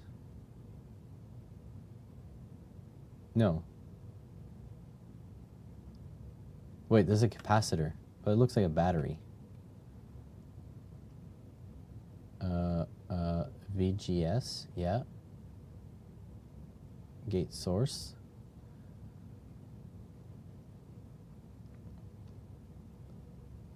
Wait. What is going on? There's the Zener diode through the body.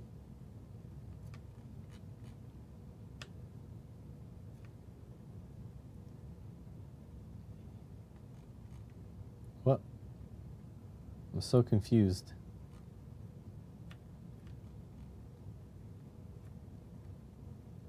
Can you just show me an application, please? Thanks.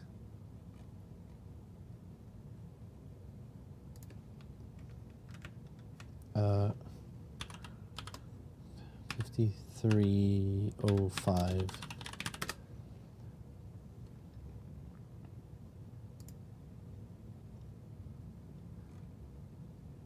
Give me a circuit. Well, whatever. We ordered a shit ton of P-channel MOSFETs now. No matter what. 40 of them.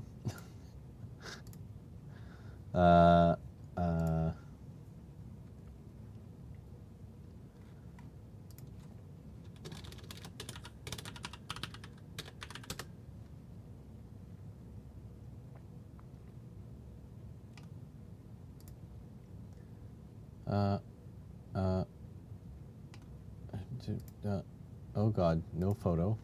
Okay, schematic. Oh shit. Did we fuck up?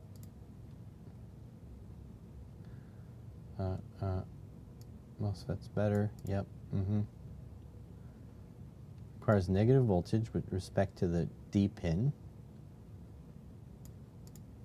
You'd put between VCC and the LED. Okay, we're good. We're good. Whew. Okay. So we're good.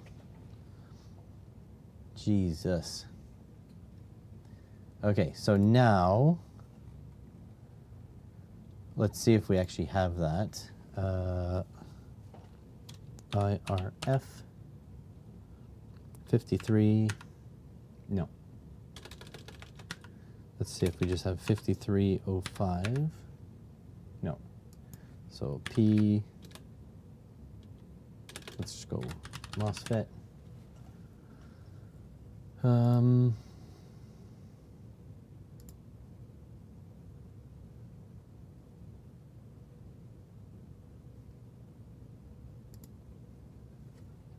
Need a P-channel MOSFET. I don't know which way P-channel points away. I need to check pin assignments too. There are some bigger ones here. That's P-channel. And it's IRF, so it might be correct. So gate drain source is 1, 2, 3. Footprint not found. Thanks.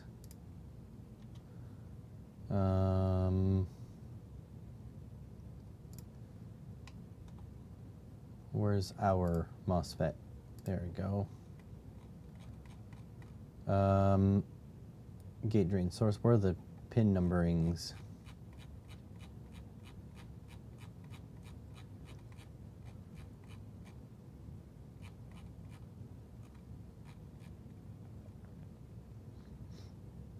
Okay, there.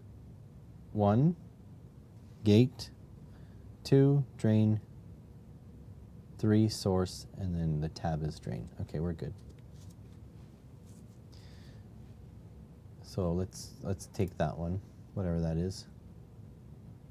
Haha.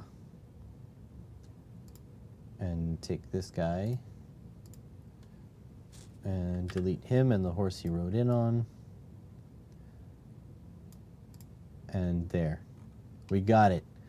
So now we just need to run. I guess I'll just stick a V in on that. There we go. Now we just need to run our pin assignments, footprint assignments, and we should be good. Okay, so time to check stock. I'm gonna go. Pin numbers usually at the top. Yeah, but it wasn't.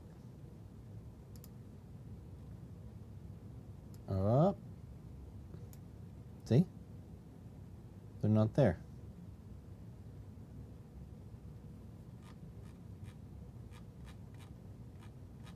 Not there, not there. Not even there. Weird, huh?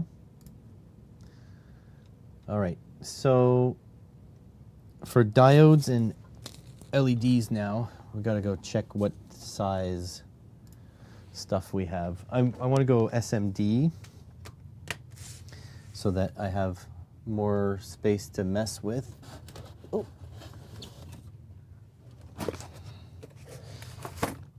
All right, so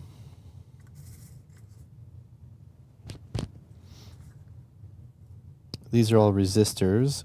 I didn't mark them, of course, so I don't know the size. Probably 0805.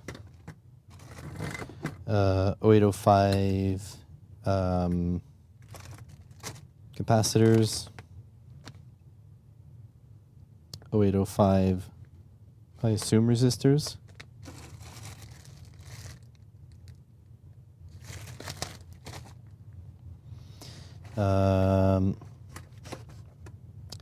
Okay, 2N3904 I have in SOT23.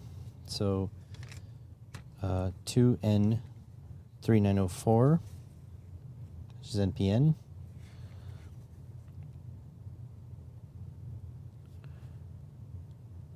SOT23.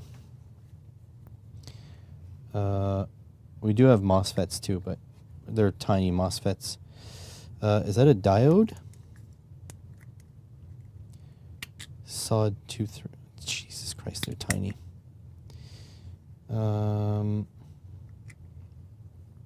We do have a diode here. We don't really need Schottky diodes, but they could be useful.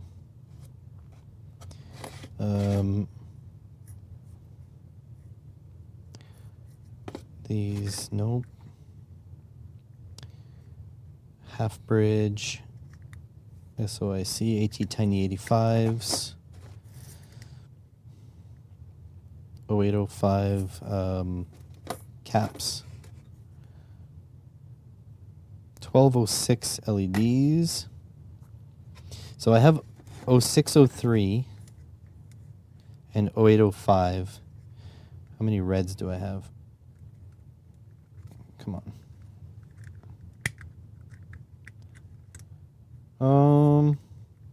Should have enough 0805s. Okay, so 0805 red, I've got plenty. So 0805 LEDs. That's good. I have blinking LEDs too. I was supposed to make a supercomputer out of those. I forgot. Okay. I guess the only SMD diodes I have are the SD103 AWS. Let's go SOD, SOD, SOD 323 diodes. Hopefully I have enough of those. They are Schottky. Yeah, should have enough. Good. And then resistors, I think these are 0805. Let me grab my PCB. Where's my PCB ruler? Literally just use it as a back scratcher.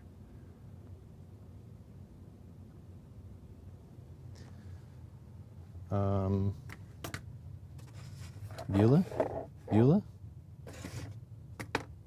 Where'd you go? Oh, here it is. Okay, so I didn't label my resistors because I'm a nub. They look like 0805 though.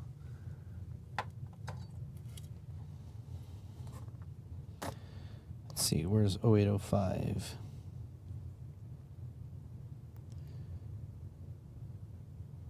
.0805 is the biggest one here. You guys can't see that. You're not going to. Okay.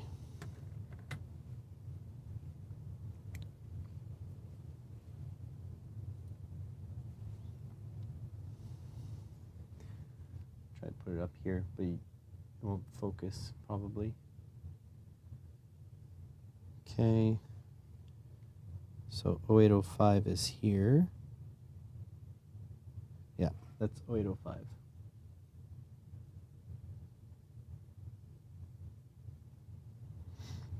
Okay, so 0805 resistors.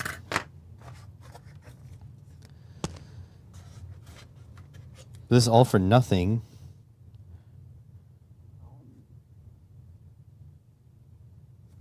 This is all for nothing because I don't have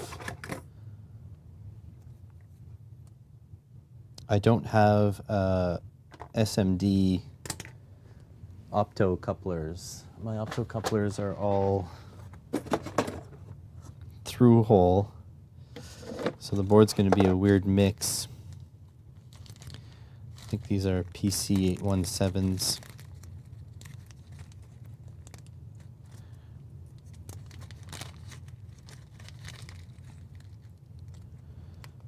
They are, oh, PC817. So, yeah, through hole.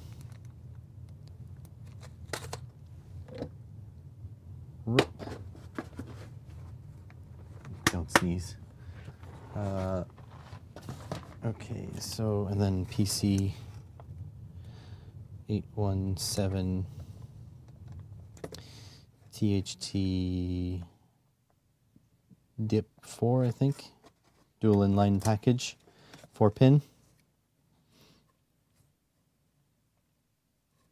Okay, so that should be good. I don't remember what values I have on here either.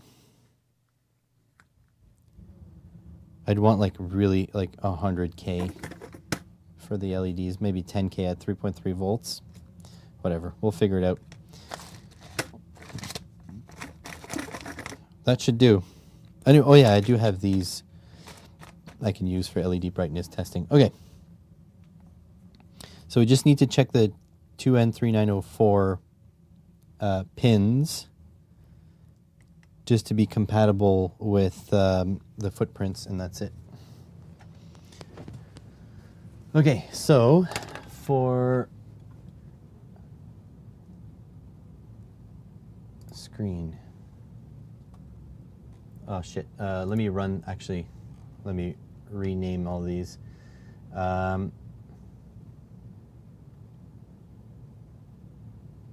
So, because some of these are LEDs, some of these are diodes.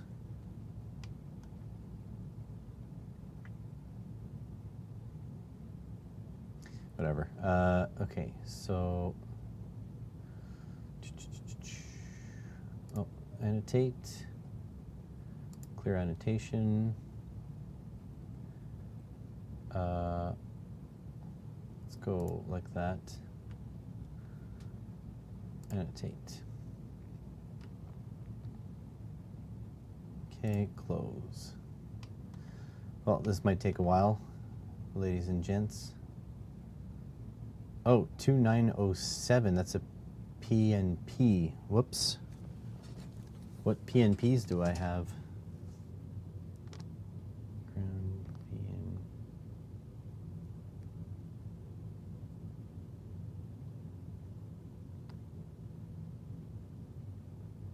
Hang on. Am I doing that right?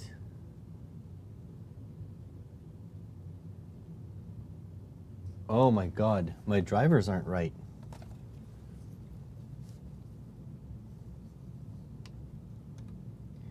My relay is going to be on all the time.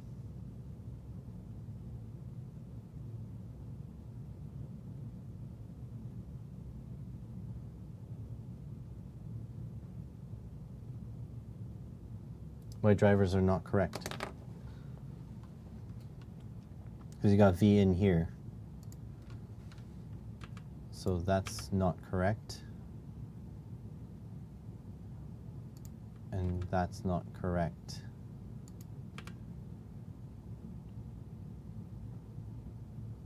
And that means this isn't correct. So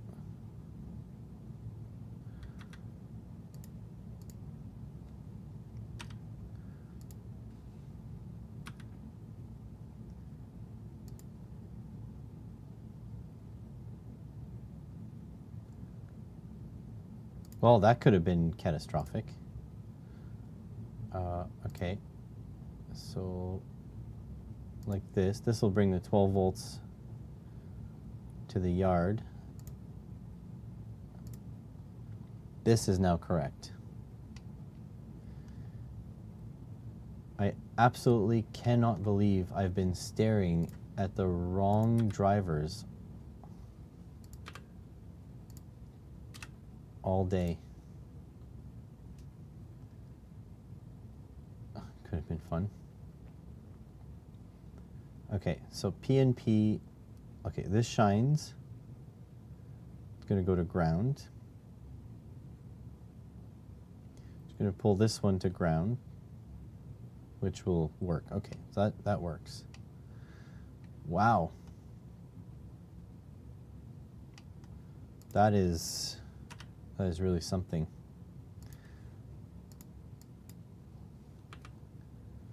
I honestly blame you guys. You guys have watched me do this.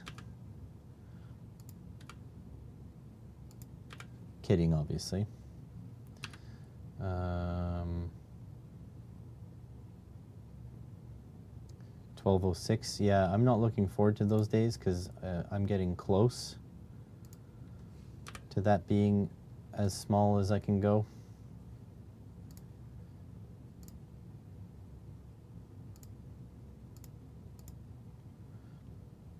There, this is the correct.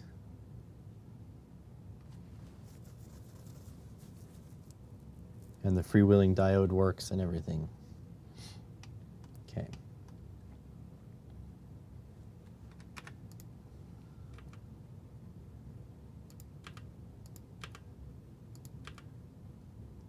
Well, that was almost really embarrassing. Move to like here. Rotate. Delete this ground.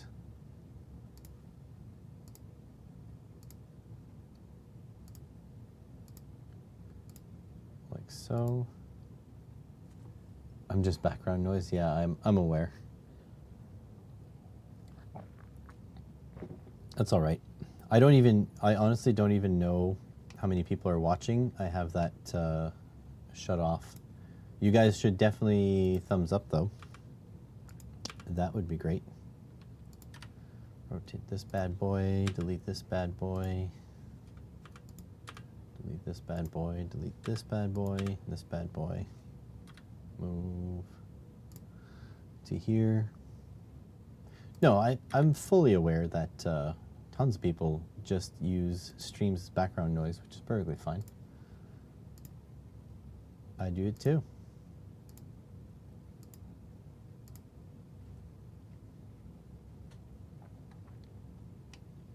That would have been really shit though, if we would have not discovered this.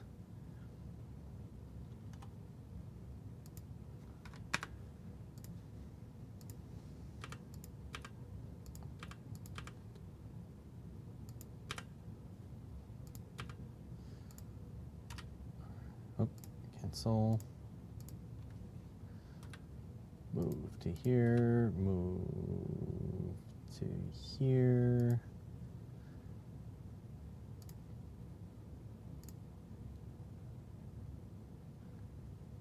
Shazam, Shazoom. There we go. So we fixed this already. V in, and then that will go there.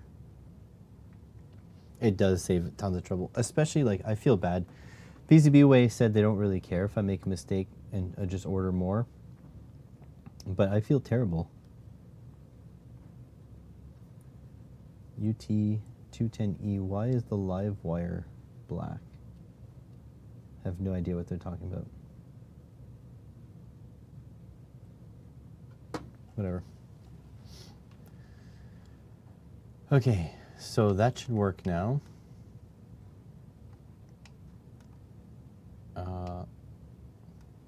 Okay.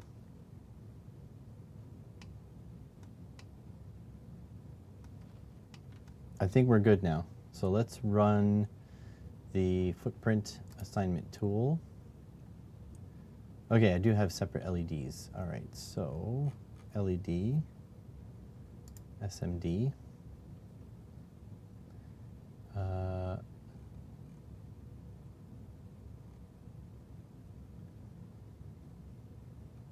0805. Let's check our footprint, and then there's the hand soldering version, which is a little bit bigger. 0805. Okay, our diodes are SOD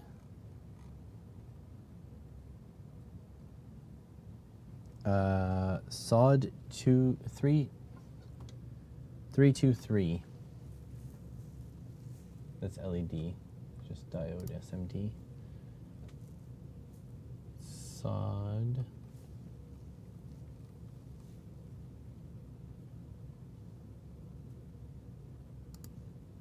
There we go. 323 F, hand soldering.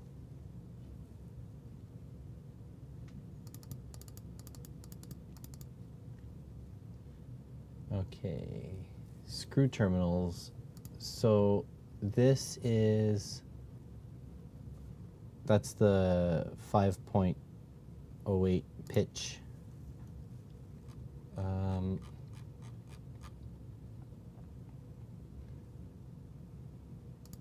Terminal block. 6. Yeah, these guys. 5.08.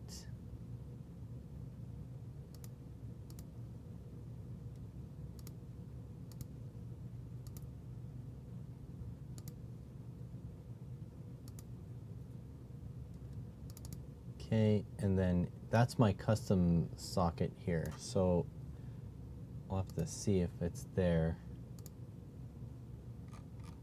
Uncategorized parts, table logos, silk cut mask relay table. No, so I need to go find it. Where the heck is it? Because it's in my custom something. So I'm gonna have to go find that.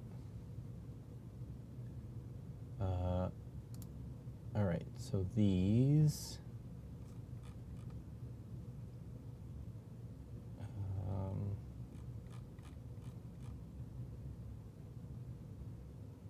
Transistor.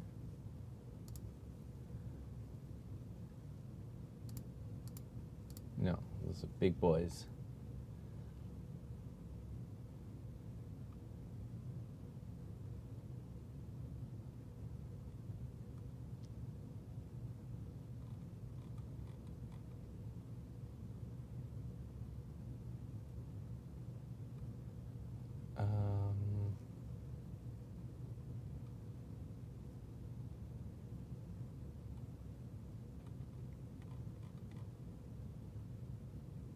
I actually don't know.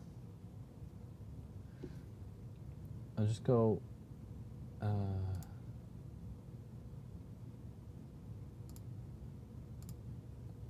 See if I can just change this 2907A.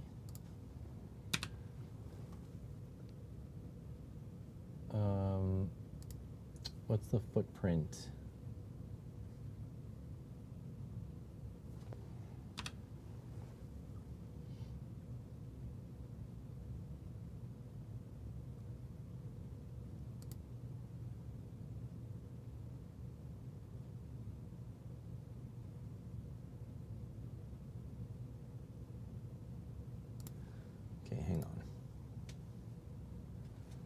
2907.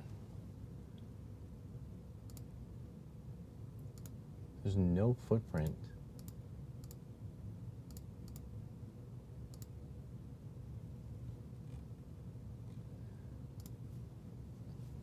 Okay, so it's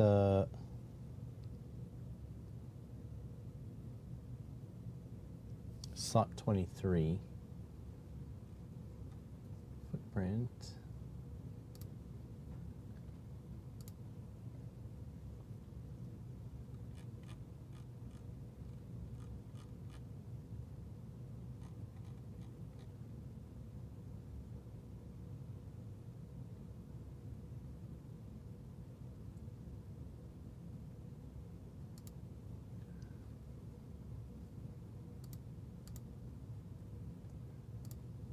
Okay, SOC 23.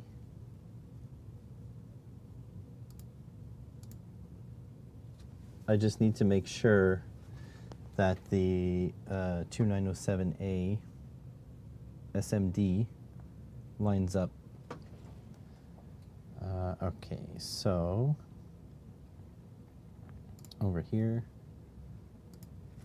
2907A SMD 7 SMD data sheet.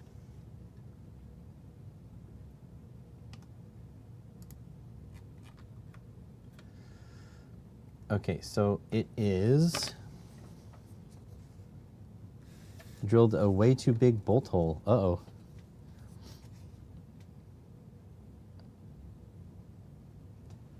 So it should be okay, collector on top, base, and emitter. And I just need to get the pin numbers for those on here. Emitter is 1, base is 2, and collector is 3. Oh, upside down 3. All right, so 3, 1 and 2 are swapped on this one.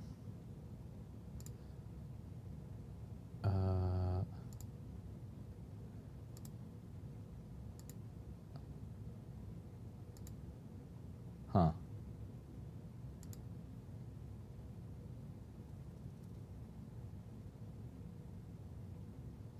So how am I going to do this? Because 1 and 3 are swapped.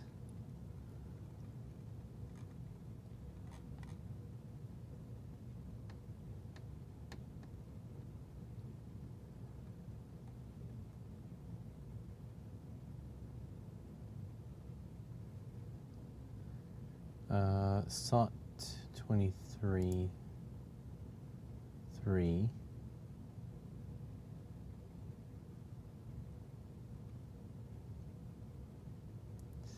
So do I just go renumber the pins on the footprint?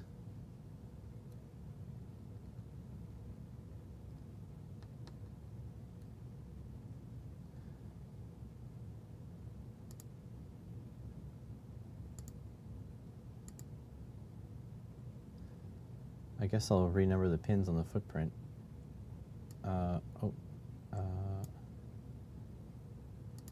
This one. SOT 23. 23.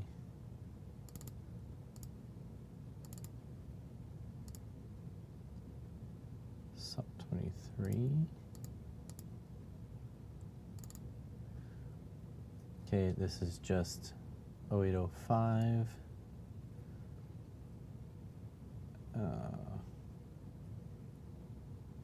Resistor SMD 0805 with the hand soldering.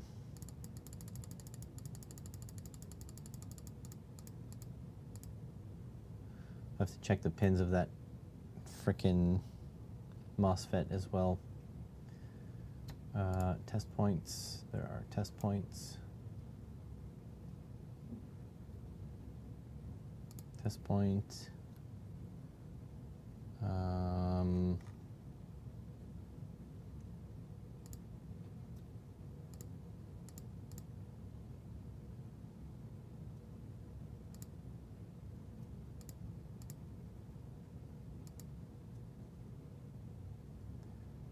All right, get the test points done. Okay, so, oh, resistor, missed that. Resistor.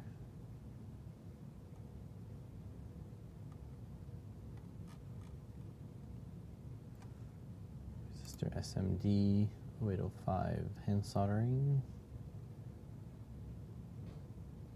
5 hand soldering. Yeah, okay. I think, honestly, I think I'm going to end it here. Been streaming for 4 hours and 15 minutes, and I think I'm going to finish this over H3H3 later this afternoon. But we've got a lot done. Either that or I'll continue it on the next live stream, which will be soon because I'm going back to work on either Thursday or Friday or both. So yeah, I'm going to try to get that done. So thanks everyone for hanging out, but it's time for me to go get some food. Have a good one, guys, and catch you on the next one.